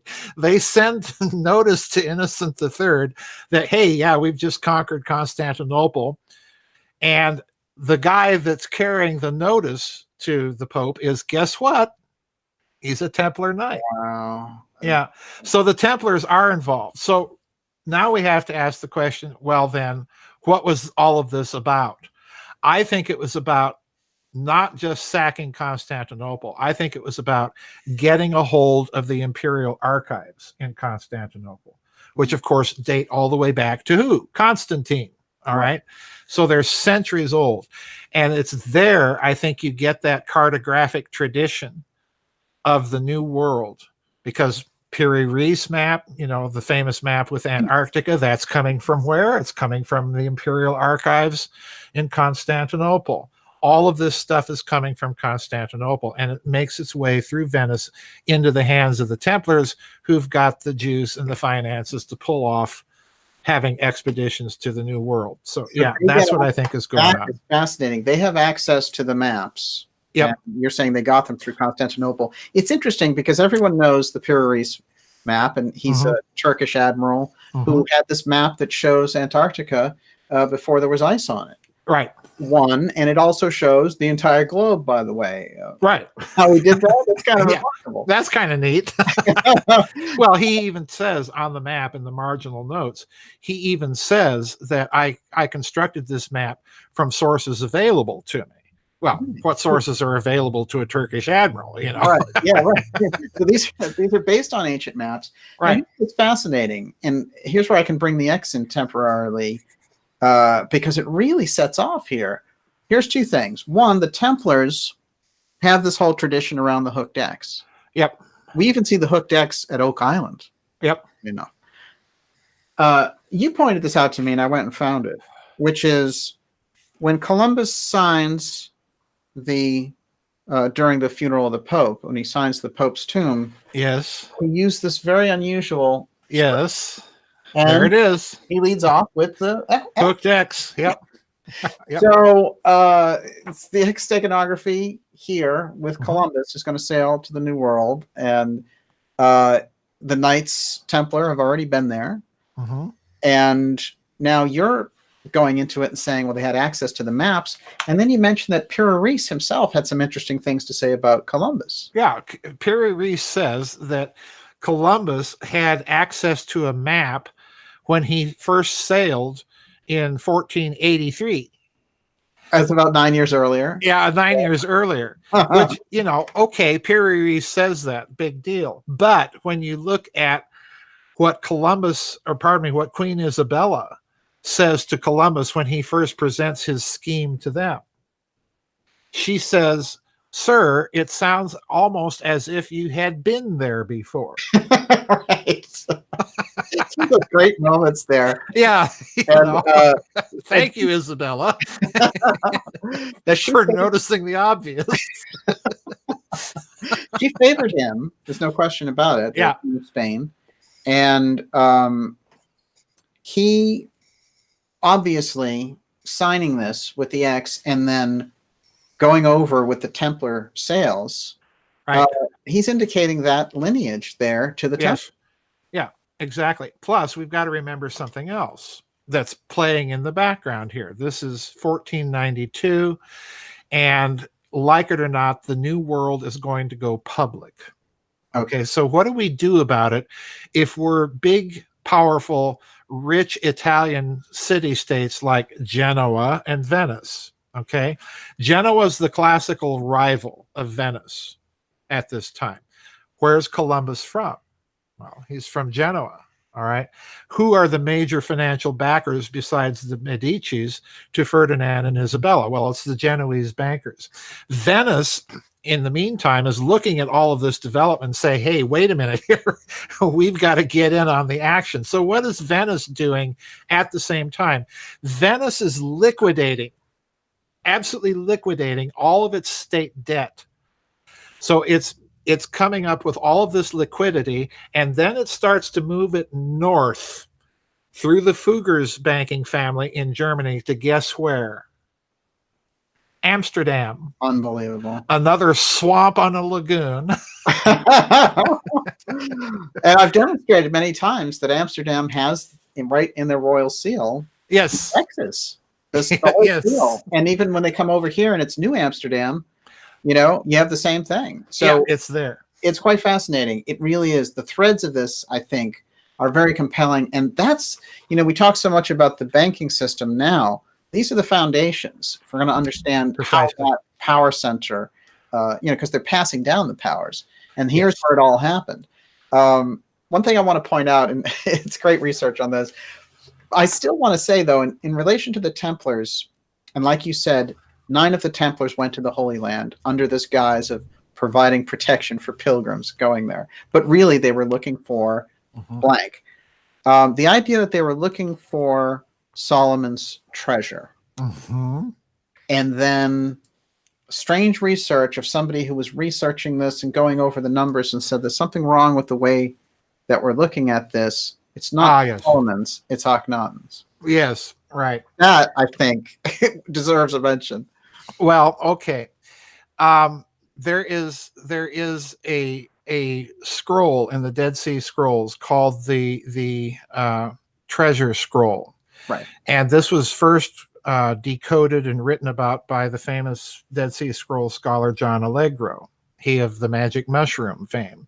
Right. And the problem with the Treasure Scroll is that all scholars up till very recently were trying to interpret the amounts of treasure on the basis of Hebrew measuring units. And they were coming up with this astronomical amount of treasure that was far beyond the amount of gold that scholars think actually existed at those times. And a scholar by the name of Richard Feather, a British author, went in and said, wait a minute. What if we apply Egyptian measures to these scrolls? And he came up with totally different measures and concluded on the basis of the way that the scroll itself had been put together, that it had been put together by people familiar with Egyptian techniques of preserving scrolls. So he came to the very, I think, absolutely mind-boggling conclusion that the Essenes in Palestine were descendants of people that had been associated with the pharaoh Akhenaten, the rebel pharaoh, that had tried to impose strict monotheism on Egypt, and eventually, you know, that got kicked out. He came to the conclusion that because you find these Egyptian measures and these Egyptian ways of binding the actual scroll itself, that the Essene community was in fact descendants of that heretic pharaoh that had preserved this treasure and scattered it all over Palestine and Egypt and so on, and perhaps some of it under the Temple Mount, including perhaps familial records that would tie certain Hebrew families back to that pharaonic family. Wow. Wow. Yeah. Yeah. Now that is the kind of thing that the papacy would try to suppress. Oh, absolutely it would. Absolutely it would. You know why? Why? I didn't put this in the book. Okay. And I'm going to drop something here that people have never heard before. Excellent. And corporate exclusive, everyone. And this is for careful dot connectors. I caution you, if you're going out and saying, oh, well, this disproves Christianity and all that, be on your guard. Okay? It ain't going to do that, but it's going to reinterpret a heck of a lot of it. Okay. Okay. There is a reference in Flavius Josephus in the Antiquities of the Jews to Christ. Okay? Whenever you see Josephus referring to Christ, he refers to him as, guess what? The Egyptian. Oh, unbelievable. Yeah. And if you tie that in with some scholars thinking that Christ had some sort of tie to the Essene community, yeah, and on, I'll leave it there. I could go on. I would love to go on, but I'll leave it there. There's another little dot for everybody. Okay. For your X Steganography. Thank you so much. You're welcome. This is amazing. Everyone, you're watching Dark Journalist, and we're here with Dr. Joseph Farrell. His new book is Microcosm and Medium. And the book we're referring to here, though, is Thrice-Great Hermetica and the Janus Age. And it contains this incredible bridge from the Templars and Columbus all the way back to Akhenaten. That's what we're getting a glimpse of here and what's happening there. Now, you mentioned this with Akhenaten. I want to follow up on this real briefly because Akhenaten is a very unusual figure. Oh yeah, that he is. He's and his queen Nefertiti. She's right up there with weirdness. And of course, the tomb that gets found is Tut's tomb, and we have this incredible knowledge of this Egyptian family that's almost unlike any other. I mean, very, very unusual. And so we have Tut, we have Akhenaten, we have Nefertiti. Akhenaten is proclaiming a one god in the middle of Egypt there, about 1500 BC. Very unusual with their pantheon of different gods. And he obviously has access to an extreme mystery tradition there in Egypt. A quick thing about the Essenes is before the Dead Sea Scrolls were discovered in 47, which is the same year as we know of the UFO file flap and all these other things. 47 is quite a year. Yeah, it's quite a year. The Casey readings deep on this. Now, we've come in from history. Now let's go from this mystical angle for a moment. Casey had said that Jesus was an Essene and that the Essenes were the mystery school and that John the Baptist came out of that mystery tradition. And when asked what the Essenes studied, he said astrology, numerology, and went right down the line. This is what they were familiar with. Yes. So the idea that came, those Essenes came as a result, no one ever asked him if they were descended from Akhenaten.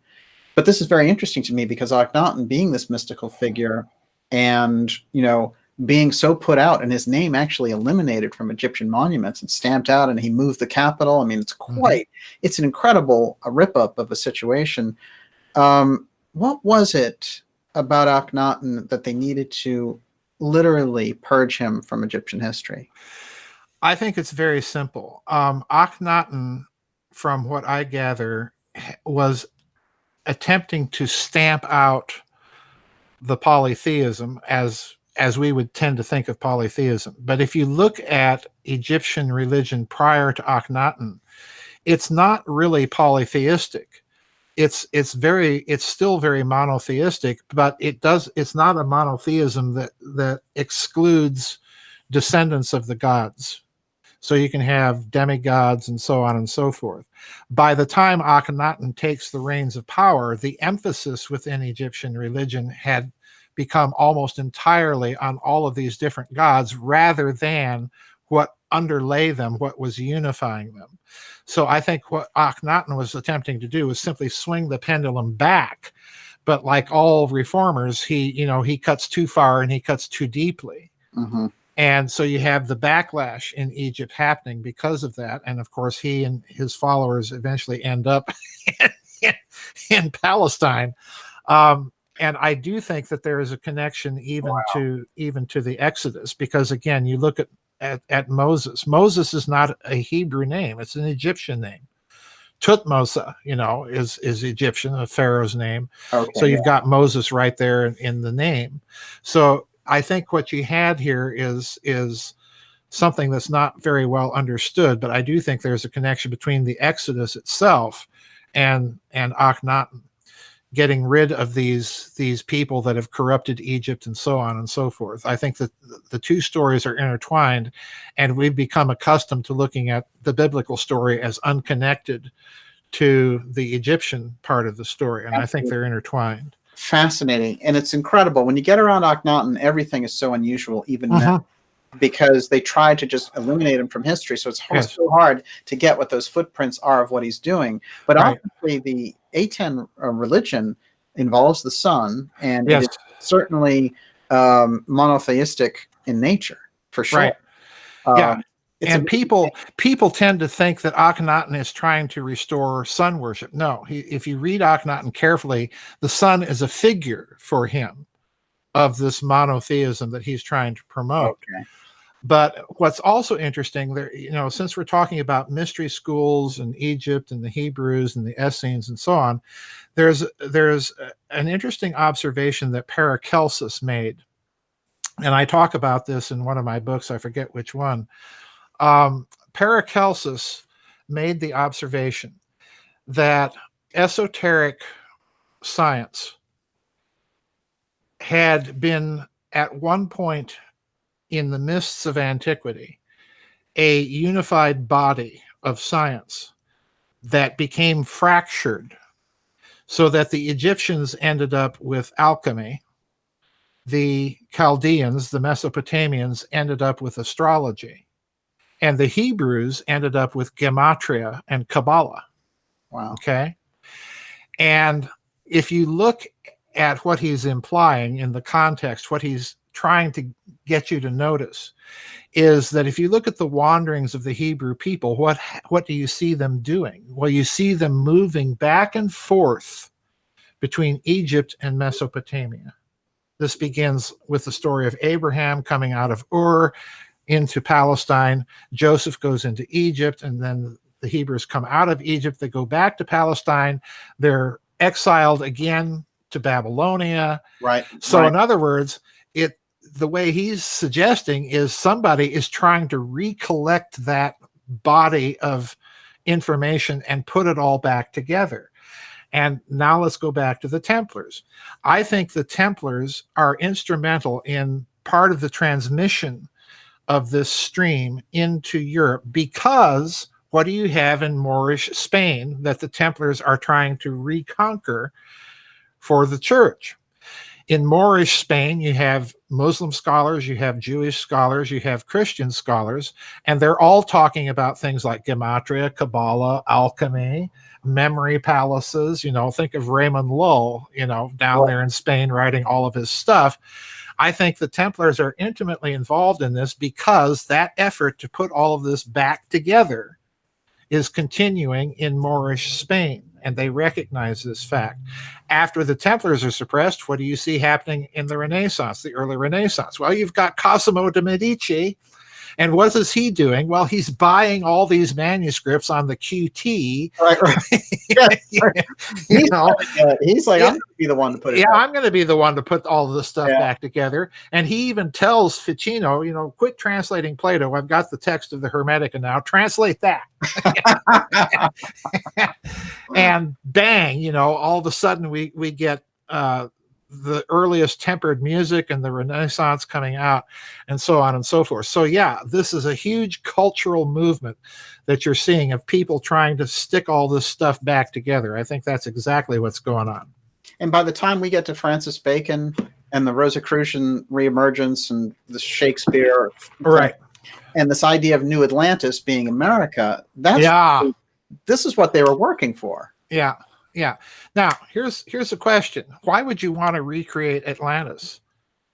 Why would you want to recreate such a warlike, guess what we are, folks? A warlike empire. You know, what's the real goal here? Right. It's like, hey, bring Atlantis back. They blew themselves up. Let's do it. Yeah, let's do it. Excellent point. Fun. Everyone, this is absolutely fascinating information we're getting from Dr. Joseph Farrell. His new book, Microcosm and Medium, highly recommended.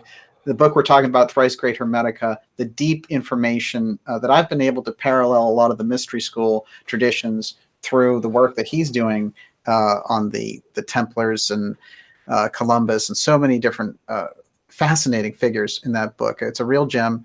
I'm going to turn the floor over to Miss Olivia. I'm ready for my tequila already. Okay, I've collected literally like over 100 questions. So, you know. Well, we'll work through the best of the best and on topic. And then, I'm sure we'll have Joseph back and we'll save some of those questions. Okay, Scruples 4444. Yes. Perhaps the Church/Templars are working for the owners of Earth as collectors of wealth, even to this day. That's an interesting one. That could be. There's this very strange statement, and I think, Daniel, you'll recall I mentioned this in the Secret Space Program conference in Bastrop in my second talk.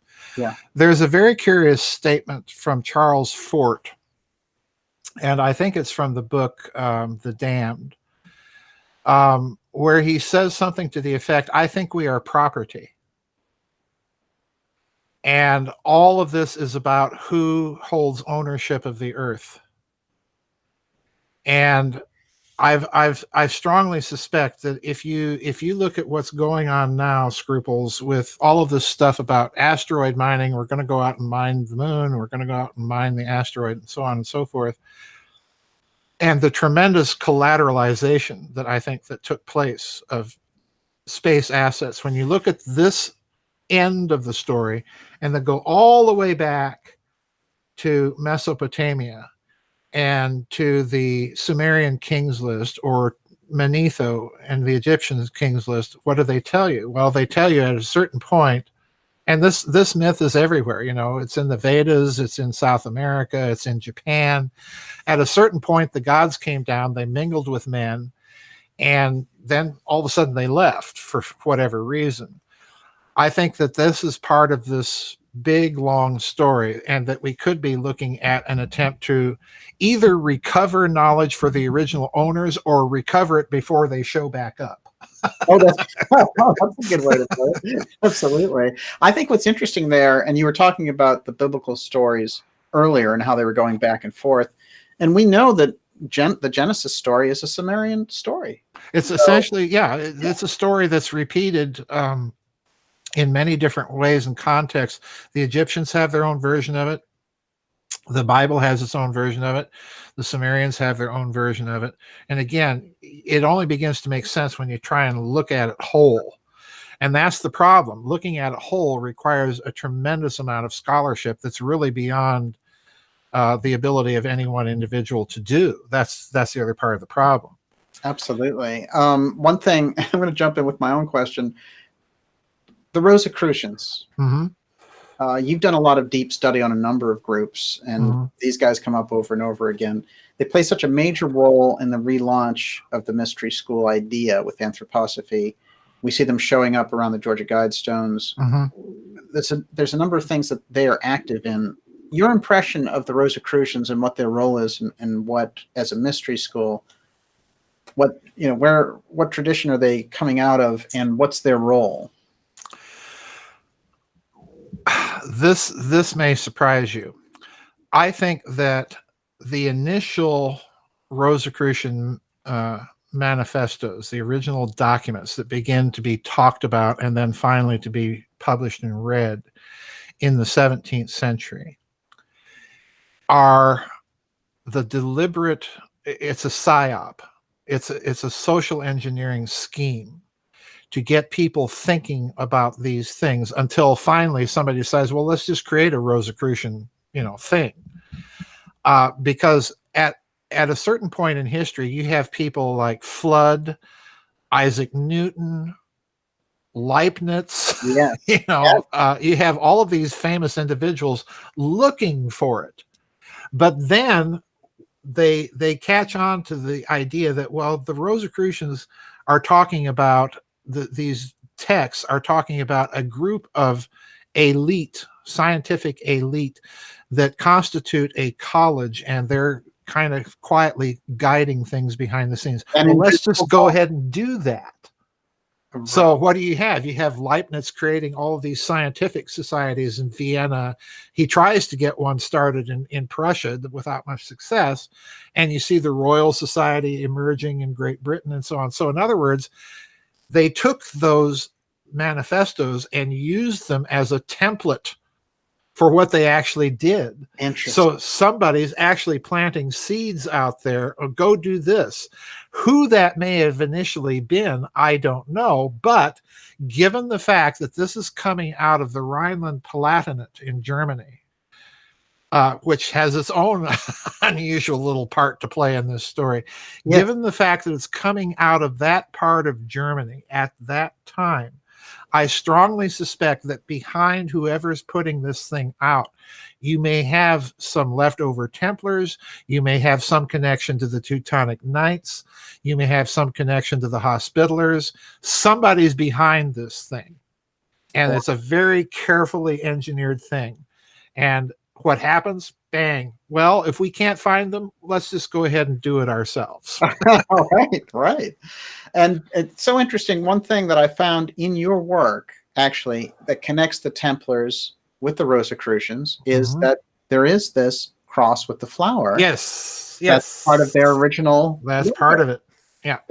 Yeah. So that's a direct tie to the Templars. Yeah. The thing that's very important for people to remember is that pedigree for these types of associations is not so much by interlocking personnel. It's by the symbol that's adopted. That's their heraldic device. These people are heavy into heraldry. They're heavy into symbols. And that's telling you when they're using a symbol, they are laying claim to being the conceptual, please hear my words, the conceptual descendants of those that they're identifying with. That's what they're doing. So it's important to look for heraldry and devices and symbols as you're tracing these continuities, because it's those symbols that are telling you, well, this family's involved with that symbol. Okay, so we can put that symbol in. Okay. Or we can put that family in. Yeah. Right. That's a fantastic way to do it. That's connecting. That's a good way to connect. And the steganography gets into that also. Yes, precisely. Yeah. Yeah, it's nothing but steganography is what they're doing. Think of heraldry as steganography. Absolutely. Miss Olivia. Okay, David Donaway. Is the hooked X, the crooked flail, and the crossed arms of the pharaoh and the papal pharaoh? I'm not quite understanding the question. Say it again. Is the hooked X basically this? The pharaonic device? Yeah. It could be, yes. I given the fascination for symbols, I would have to say yes, because what do you have? You have the sheaths hanging off one of those devices that the pharaohs are holding. There's your hook on the X. Yeah, excellent point. And you said this thing about them referencing Jesus the Egyptian. There's something deep on that, because of course, at its core, the Templars hearkening to that esoteric Christian tradition. Yep. Absolutely fascinating. Miss Olivia. Okay. Carl Joseph DeMarco, did Pharaoh pursue the Hebrews because they stole his tech? Yes, that's a really good question. I'm trying to figure out where to dive into that one. okay, let's do it this way. Let's do it through the arc. Yeah. If you look at the ark as it's described in the books of Moses, in Numbers and Deuteronomy, if you look at the dimensions of the ark, you will discover that if you go to Egypt, they had similar chests in the very same dimensions. And here's a curveball. If you look at the dimensions of the ark, it will fit inside the sarcophagus in the king's chamber in the Great Pyramid. Unbelievable. Yeah. And you can find other Egyptian chests like that, arks, chests like that. Now, if you look at the ark, the way it's set up is it's a capacitor. No question. It's a battery, folks. And of course, you know the stories. If you touch the ark, bang, you're dead. That's it. Because it discharges.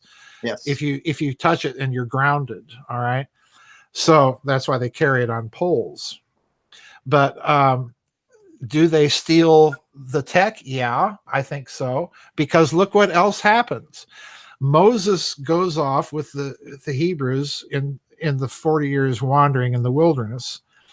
But what does he do? Well, when he sees them making the idol, the golden calf from the gold of the Egyptians, what does he do? He melts it down. Read the text. He melts it down and grinds it into a powder and has them eat it. Now, folks, like it or not, that's an alchemical reference, because you're describing the complete carbonization of gold. That requires a heck of a lot of heat to reduce it to a powder form. All right. And by the way, that powder form is also an orbitally rearranged monatomic element,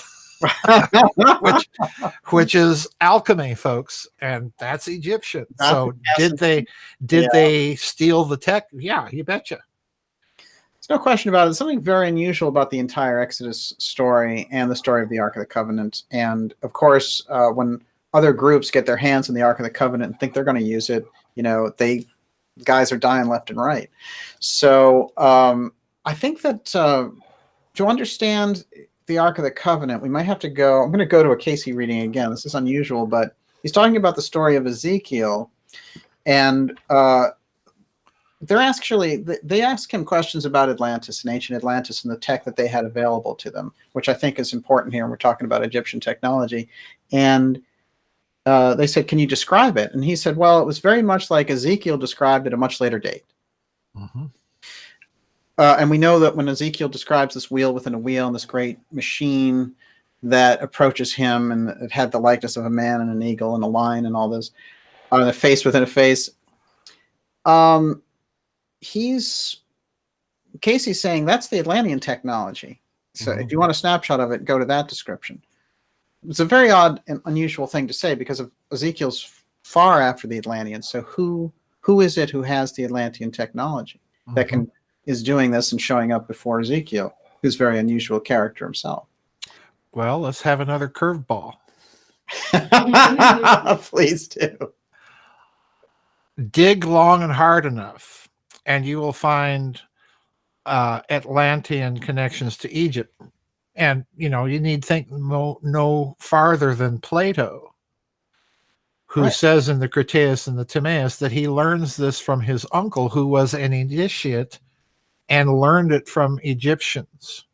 Yeah, so the whole Atlantic, it's on record. The whole Atlantis story, as Plato recounts it, is Egyptian in origin. Then go to Antarctica, and there's somebody out there, I forget what his name is, that has pointed out that certain features on the sides of mountains in Antarctica are spelling out Sumerian characters. Unbelievable. Yeah. So whether that's true or not, but I'm just tossing it out there as another little curveball for the discussion. I like it. Miss Olivia, keep rolling. Perfect. Brent Burnside, Joseph, if America is the new Atlantis, what do you think the world powers have plans for Antarctica? Will this be the new Atlantis? Antarctica, I've always maintained, is the only place on planet Earth that has the overall description of Atlantis. It's a continent under water, under ice. And the more strangeness that happens there, the more I'm convinced that they're looking for something down there. I mean, we've got the Patriarch of Moscow, an Apollo astronaut, a U.S. Secretary of State, Reichsmarshal Goering, all of the strange list of people that have some connection to Antarctica.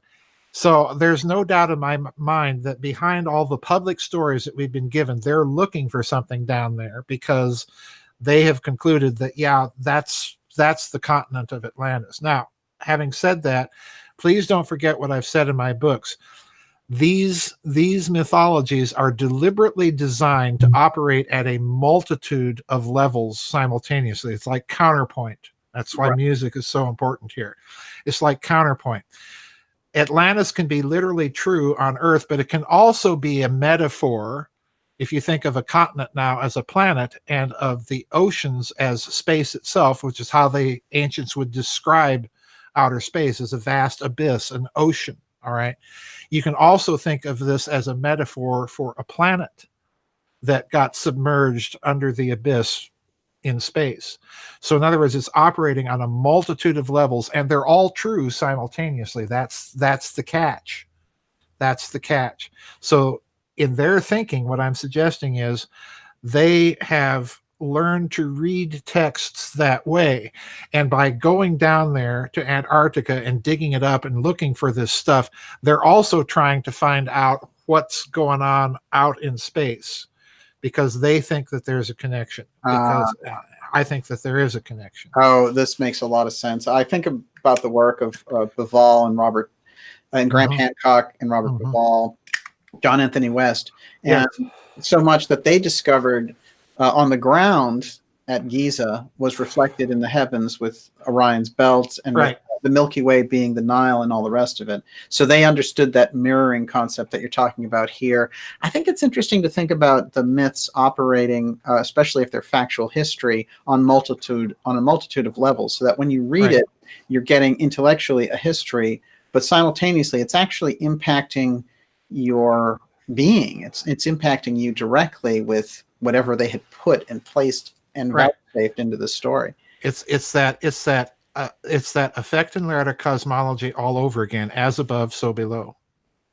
Right. The art reflects the cosmos. Egyptian art, architecture reflects the cosmos. Sumerian art, architecture reflects the cosmos. And incidentally, if you look at these buildings, they're also very musical. They're done in certain ratios and proportions of the harmonic series. So in other words, it's all tied together. And if you get that as above, so below mentality in your head, then you start reading texts that way as well. So you're absolutely right. That's fascinating. And the alchemists with the lead into gold as metaphor, but they can actually turn lead into gold. Sure. Yeah. Sure. It's both. Just remember Walter Gerlach that I talked about in SS Brotherhood of the Bell. That short little article that he wrote in the Frankfurter Allgemeine Zeitung in 1926 or 27, he's glibly mentioning, oh, by the way, we've been doing these experiments with mercury plasmas, and we're coming up with trace amounts of gold when we zap it with lots of electricity. This is a phenomenon that is not only alchemical, and he uses the word right there in the newspaper article. This is a serious physicist, but this is something that merits further investigation. Wow. Was that the last we heard of him there? No, he went on to be tied with the bell, but yes, yeah. I know that we have to have you come back and talk just about the bell, because that is a powerful story. I do think it's interesting when you're getting into the histories here, because we're starting to see that there is a legacy. And one of the things that you've mentioned about Egypt, since we're talking about Akhenaten, is that Egypt is a legacy culture and considered itself a legacy culture. Yes, absolutely it did. And John Anthony West brings that out so very well in his book. it is a legacy culture. They view themselves that way. In other words, they recognize that we didn't just spring all of this stuff out of our heads. Right, yeah. It's coming from somewhere else. And the Sumerians are saying essentially the same thing, and it puts the lie to this quackademic narrative that we've been fed, that we were hunting and gathering for thousands of years, and then all of a sudden decided to settle down and domesticate animals and invent mathematics. Just, I mean, come on, folks. I don't care if it's coming from Harvard or Stanford. This is nuts. It's like when they have the specials and they're like, here we have these slaves building a pyramid. Yeah. Go. They're pulling all of these big rocks up these big ramps. Well, for crying out loud, folks, the ramp is going to be as big as the pyramid by the time you get done with it, and then you're going to have to get rid of the ramp somehow. And there's not a trace of that ramp around anymore. But hey, that's one of those little problems that I guess you can get away with if you're a Darwinist. But it's just, I don't know. It just makes no sense. And or National Geographic, as it were. Or National Geographic, yes. Yes, we're going to prove that they built these things with copper saws and diorite slurry. Yes, once and for all. And it was just because they wanted to put a pharaoh in there. Yes, just because they wanted to bury a pharaoh who's never turned up in it. But anyway, that's a little problem. Olivia, you're up. Okay, I'm going to pivot to mind control. Okay. There's really great questions on that, and it's very relevant. Okay. So Cloud Dragon wants to know, have deep state elites chosen AI bots, voice of God, to replace the ritual black magic they have used for centuries? Is it more effective with blowback? Oh, wow. Let me put it this way. If you're the technocrats who think that humanity can be replaced or upgraded to cyborg status, yeah, you would do that. You would try it. But the real question is, would it work? And would it work in exactly the same way that good old-fashioned magic and ritual would work? And my suspicion is probably not. And in doing so, you raise the question of blowback. Would it perhaps blow back in ways that they're not used to, expecting, or in degrees that they don't expect? And my suspicion would be, yes, it probably would.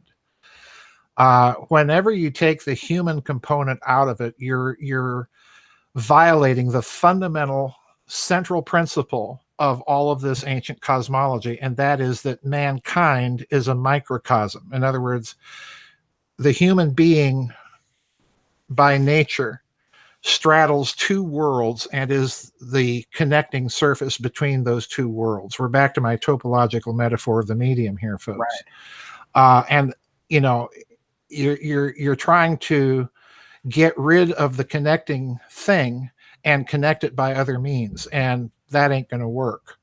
And that's the problem. And you find, this microcosm doctrine that the book is titled for is even found in contemporary physics with the idea of the anthropic cosmological principle. They're just doing it with differential equations. That's the only difference. I think I'm following this too, because look, when we get into the transhumanist aspect and the guys like Kurzweil and they're merging with machines and they're saying, this singularity is upon us, we know, and it's something that you've pointed out, which is in that esoteric tradition, if you go in there, you're going to find this tree of life concept, and you're going to move from the animal into the mineral.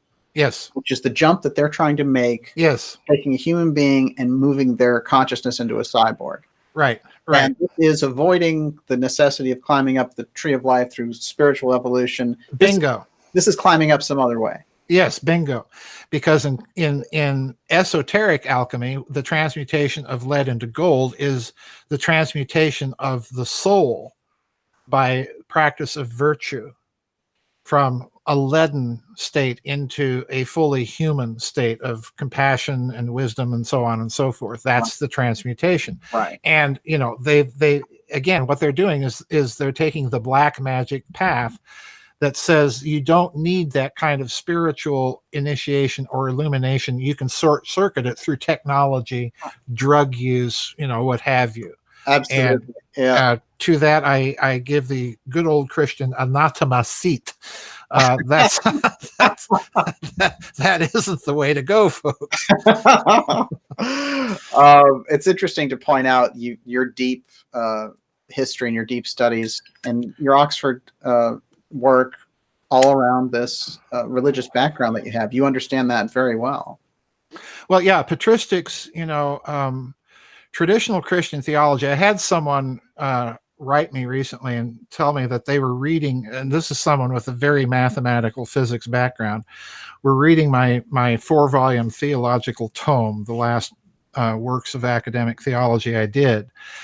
And she said, this is like mathematics without the math. this is very difficult stuff. And I said, yes, I know it is.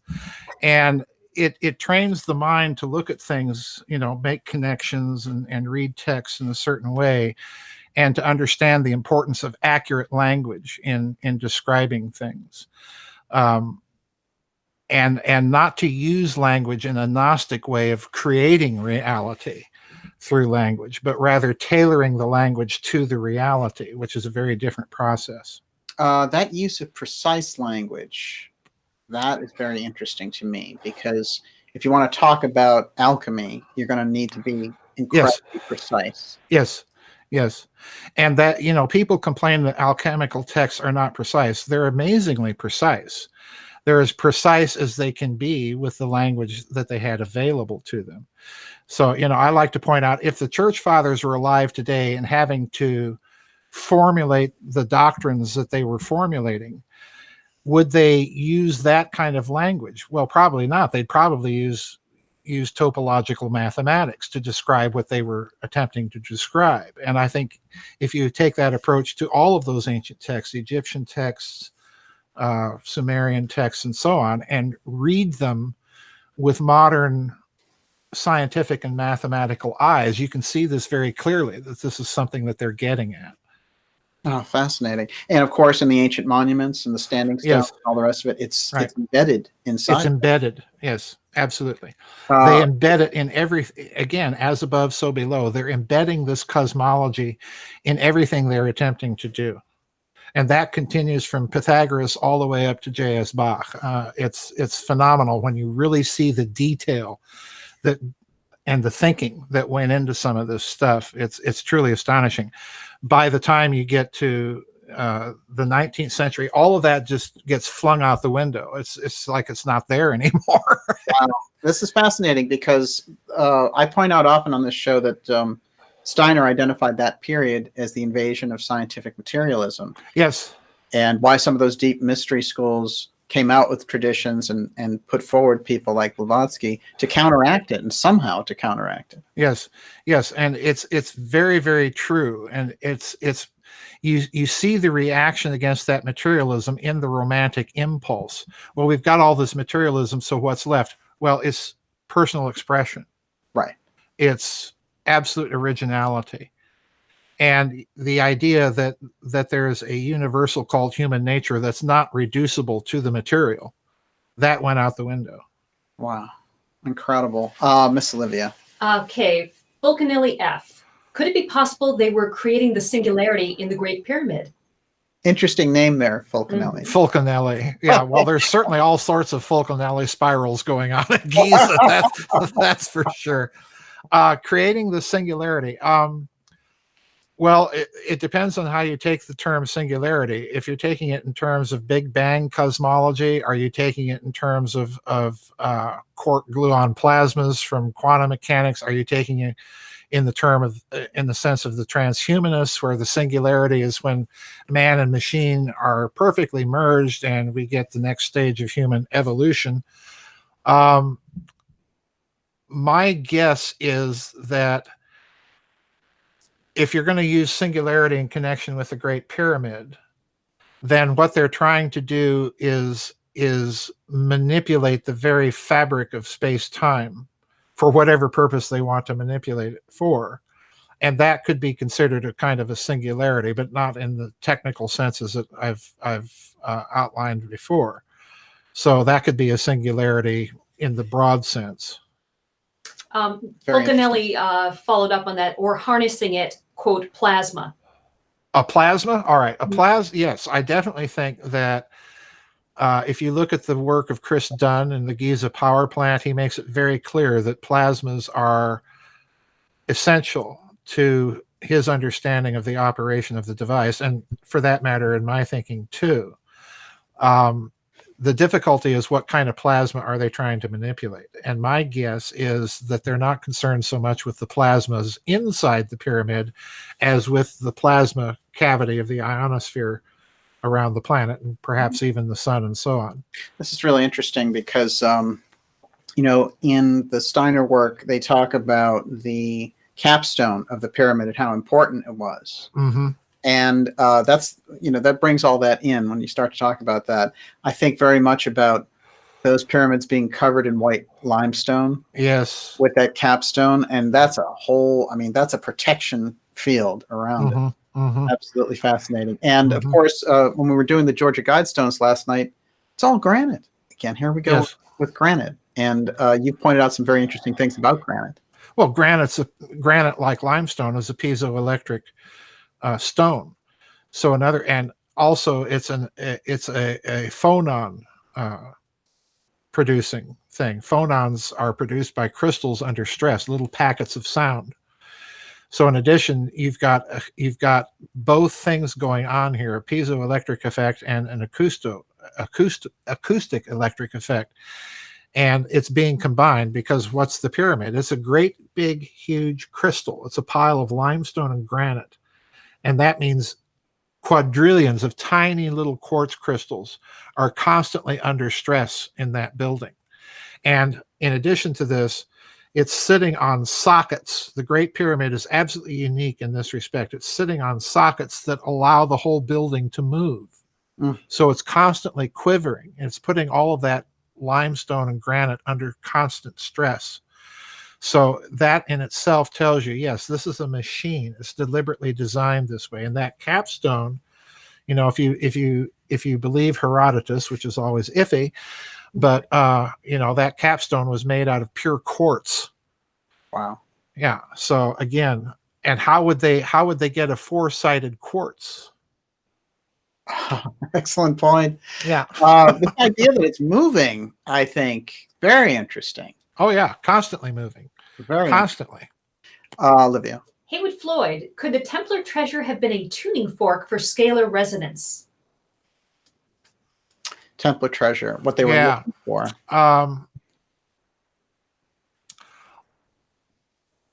Yes, and here's why. It's the why that's the important part of this.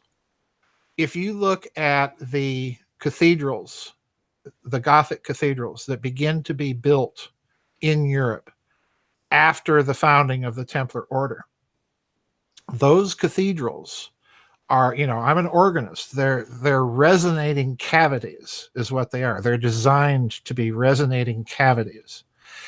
And they are therefore, the building is going to respond to certain frequencies and vibrate much more freely than other frequencies. That was one of the first things I did when I got this virtual pipe organ in my home, as I was testing different notes on the keyboard and on the pedal board to see what particular notes are going to make this particular house shake. And I found out I'm resonant to E flat, but that's interesting. Yeah. But all of these buildings are resonant to a specific frequency. They function like tuning forks in that respect. And the Great Pyramid, since we're talking about pyramids in this connection, is literally resonant to the Schumann cavity resonance of the entire planet. So it was specifically built with a resonance feature in mind as part of its very structure. So yeah, could it be? Yeah, certainly. Joseph, you make the point that it's analog. Yes. It's not digital. It's not digital. That's key. That's key. These technologies are analog. And it's particularly the case in music when you start studying the differing tempering systems. Our current system that we are used to on a day-to-day basis is only one system of tuning a musical instrument that will allow you to modulate from one key to another. So that in other systems of tuning, you get entire keys that will be more consonant or more dissonant with the fundamental key of the piece itself. So that's one of the things when you study this music, if you're studying that era, the Baroque era or the Renaissance, if you're studying those tuning systems, you'll soon discover that differing systems of tuning will make differing keys sound slightly different when you play them. If you don't believe me, go online, go on YouTube and pull up the Moonlight Sonata by Beethoven. And there's two comparisons. You can listen to the kind of tuning that Beethoven himself would have used, which is called pure temperament, and then equal temperament, which is what most musicians use now. And you can hear clearly there's a difference. It's very, very subtle, but it's very clear if you listen carefully enough. The pure tuning, the kind of tuning that Beethoven would have used and performed that piece on, is both richer, and certain notes are going to sound much harsher and much more out of tune than the equal temperament that we have today. So it's a whole field of science and resonance, and it can only be done analog.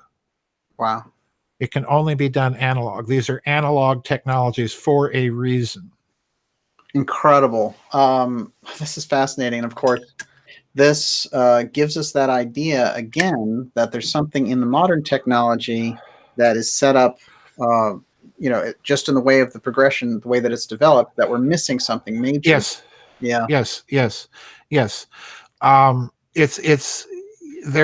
the famous case of the conductor Dohnányi that was performing, rehearsing Beethoven's Fifth Symphony, and he just couldn't get a particular modulation that occurs in the first movement of that symphony to sound right. And somebody suggested to him, well, why don't you play the thing in pure temperament rather than equal temperament? And he did, and he said, oh, voila, now I get what Beethoven was doing and why he did it, this way. yeah, absolutely. Well, and see, now I'm excited to see what you're going to come up with the virtual pipe organ project. This is very interesting now that we're talking about the music. Well, unfortunately, the virtual pipe organ is tuned to equal temperament. Yeah. I can change the temperament on a couple of those instruments, but I'm a technological klutz. I don't want to do it and have it break down. So, so I'm stuck, but it's going to be fascinating in any case. And just having you doing the music there, I think this is a very powerful project that you're working on. Everyone, you're watching Dark Journalist here. It's great to have everyone here. What an incredible crowd. Of course, we have Gigi Young out there, and Gigi's coming back on the show on November 30th, and she's doing some great work for us with the X series, and I highly recommend her work as well. I want to mention that Joseph's work can be found at GizaDeathStar.com, which is an incredible book series that he's put together detailing a number of his findings over time. His latest book is Microcosm and Medium, and highly recommended. It's going deep, and it's getting into what's going on with the culture and how it tracks back. And if you look far enough back, you're running into the mystery schools with Pythagoras. And if we understand this combination of modern culture and the mystery schools, I think we start to get a more balanced picture. So it's one of those. Olivia, we'll take a couple more questions. Okay, I have a couple linked questions. Okay, the first one, is it true that the Nazis invented 440 hertz tuning instead of 432? And the Cosmic Garden wanted to ask, is the tuning of 440 hertz related to the harmonic forces attempting control via the eighth sphere? This is good, Joseph. I get this question a lot, and I hate to pop the bubble, but 440 hertz has nothing to do with Nazis or some evil plot of the Rockefellers to get us used to different tuning. And here's why. If you tune A, the note A, natural, above middle C, to 440 hertz. That's simply the A that is produced by a modern oboe. When you hear orchestras tuning up, the oboe is always sounding that note. They're tuning their instruments to that note. In Baroque parlance, the organ, one of the organs that I play on this virtual pipe organ was tuned to A432. And if you do the math, what that does is it steps the tone down about a half step, so that when you're playing A432 in A440, you're playing the note G sharp. So in other words, A440 has nothing whatsoever. You're just sliding it up or down a half step. That's all you're doing. So if you tune an organ, I have another organ that's tuned to A492, that steps it up a whole tone. So that if I go bopping along playing the Dorian toccata in D minor on A432, I'm playing it in D flat minor in A440. And if I change to another instrument that's tuned to A492, I'm playing the Dorian toccata in D minor, and it's coming out in E minor. Okay, that's all it is. That's all it is. Yeah. Well, there's not a big plot, folks. I'm sorry. Well, Cosmic Garden, I'll tell you, you always ask great questions, and that is an interesting question. For sure, I would say that on the harmonic side, the culture and the musical things that are in Joseph's book relating to that, for me, scream Eighth Sphere, for sure. So you got that right on. Yeah. One other thing I want to point out is, Joseph, in the musical scale, and this comes up in Gurdjieff's work around the Sun Moon Brotherhood, which is this mystery school that he spent all this time in, he said there was great significance to the fact that when they adopted the musical scale, that there were no sharps or flats between E and F and B and C. And that it was planned that way to show on a cosmic scale that these shocks were necessary for creation. Yes. How do you see those no sharps or flats between those two? I don't see them as significant in and of themselves, but it raises a much more significant question. Okay. Why do we have 12 chromatic notes that are different from each other within an octave, from, let's say, C to an octave C above it? There's 12 different chromatic notes. Why not 10? Why not 8? Why not 9? Well, it's very simple. It's only those 12 notes that will give you the ability to have recognizable keys, number one, like A major, D flat minor, and so on, and that will sound to the ear to be harmonious. If we were to divide that octave into tens, you would hear a cacophonous ugliness. You would not have recognizable keys that we're used to. And that would sound horribly unnatural. Okay? So that 12 note division is something that we are kind of, so to speak, tuned to. It's cosmic. And let's remember that 12 division, that 12 note system, it's Sumerian, because what is 12? It's a divisor of 60, which is a sexagesimal system.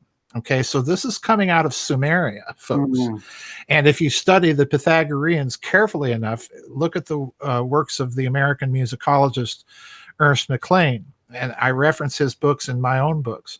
He points out that the Pythagoreans are getting this 12-note system, and therefore Plato, when he's encoding it in his dialogues, and I talk about that encoding in the book as well. It's fascinating because it's right there in the dialogues. That 12-note system, the Pythagoreans are getting from Sumeria, that whole 12-note mathematical system. So try it sometime. If you've got a tunable keyboard, try and tune your octave to a 10th division of the octave and try and play anything musical on it, and it won't work. And this is why Plato, when he talks about Atlantis in the Republic, Atlantis is based on what? It's based on a metric musical system, if we want to call it that. And Atlantis is what he calls unstable. It's disharmonious. And he turns to Athens, What is Athens? Well, Athens is that perfect blend of all of these individuals and yet a natural harmony, and it's based on what? It's based on 12s. So in other words, the Republic, if you look at it a certain way, is one big treatise of music theory and how to tune in the guise of political science, which it also is, by the way, because again, what are these people thinking? As above, so below. Cosmology, political, and social order, same thing. It's so interesting because Plato's work, then, the actual definition of steganography is a text within a text. Yes. And so it is fundamental steganography. Yes, it's steganography. Absolutely. Absolutely. It's text written at a multitude of levels. So, forget all that happy horsepucky that you learn about Plato in philosophy class, because there's a heck of a lot more going on in the guy than just that. No, don't you know? He just made up Atlantis because he was upset about Socrates. Come on. Yeah, he was upset, and it came up with, yes. He was having a bad day. Miss Olivia, final 2 questions. Okay, well, I'm going to make them... Choose thou wisely. Choose wisely, okay. So... Yes. Okay, Doug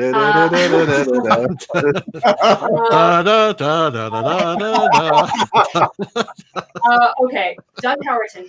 How will the art of mind control expand as we enter 5G, and how can we protect against it? Oh, really good question. Really, really good question. 5G, I think, this is my personal opinion, and I have not a shred of evidence to back this up, but it's my suspicion. Let's put it that way. 5G is an attempt to build out the electromagnetic requirements for precisely a mass manipulation of emotions and states of being. There's no doubt in my mind that this is part of the plan.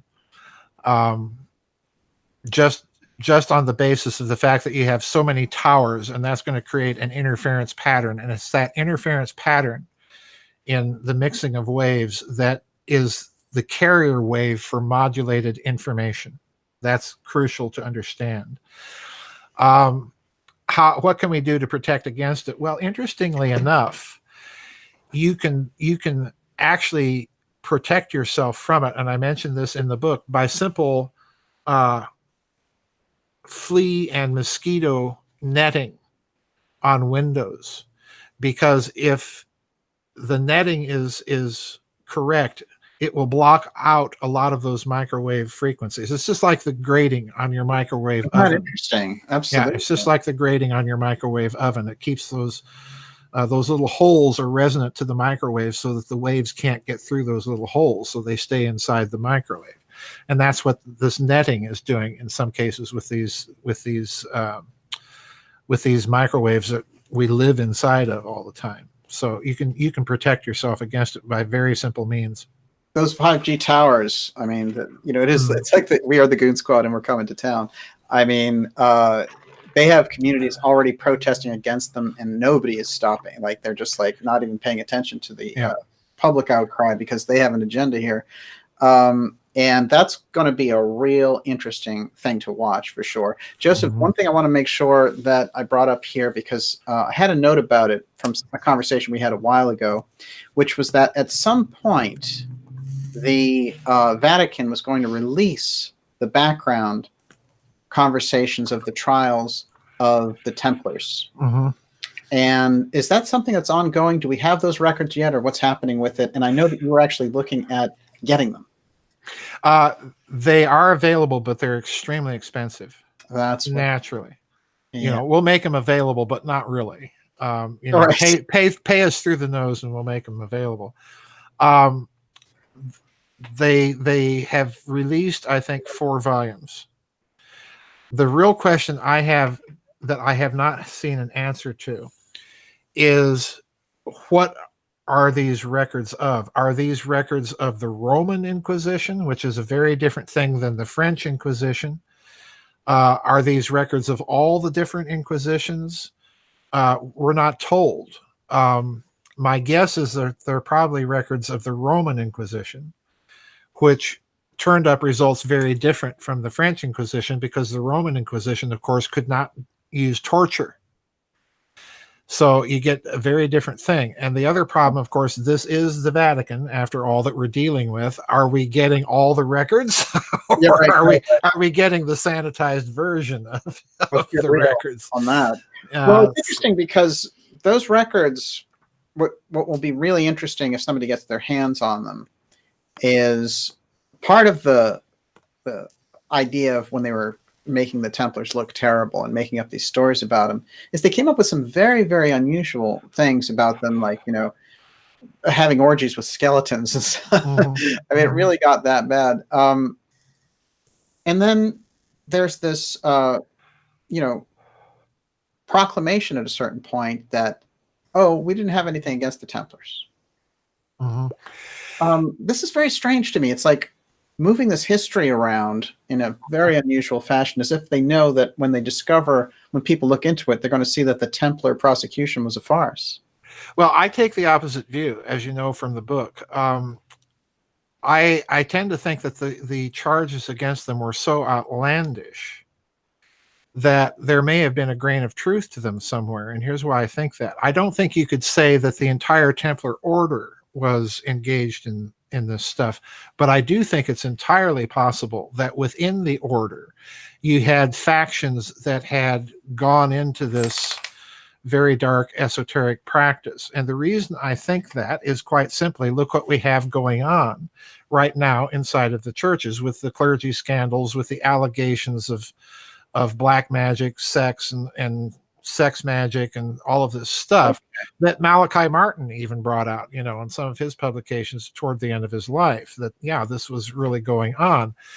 So you can't look at this or that order, the Jesuits or the Templars or whatever, and say, well, they're all corrupt.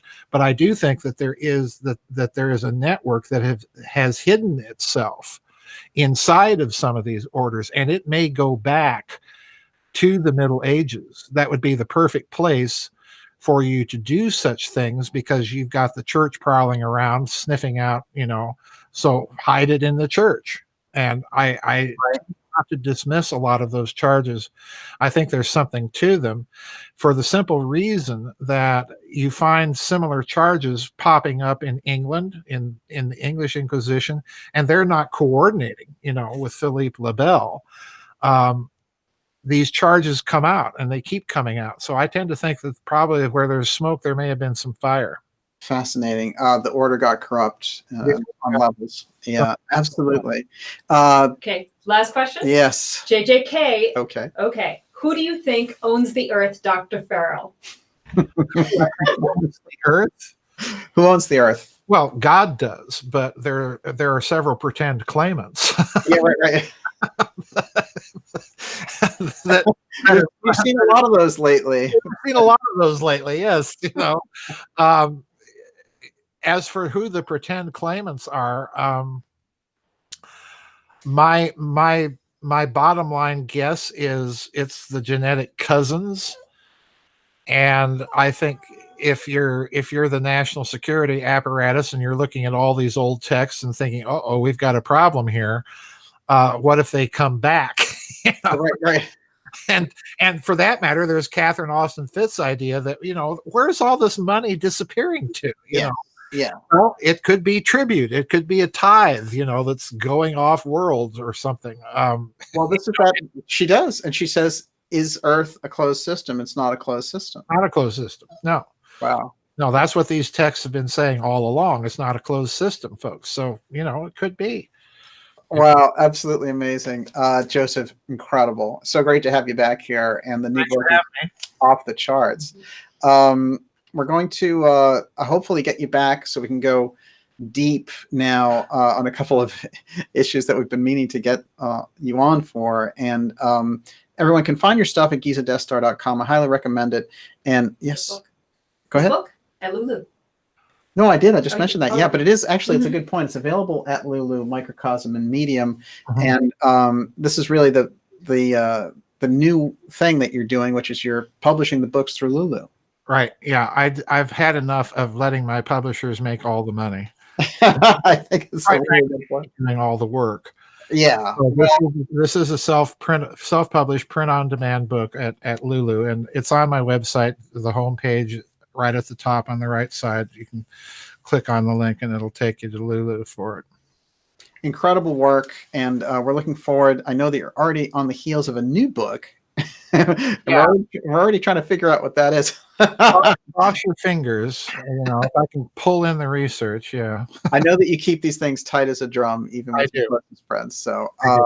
we'll be looking forward to it, and we'll have you back. In the meantime, everyone, pick up the book. And you've been watching the X series. Go to darkjournalist.com, sign up for the newsletter, keep us in touch with each other. And that's the best way to do it, because what's going to happen is about once a week, you'll get in your inbox the email letting you know who the guests are and which show that we're working on.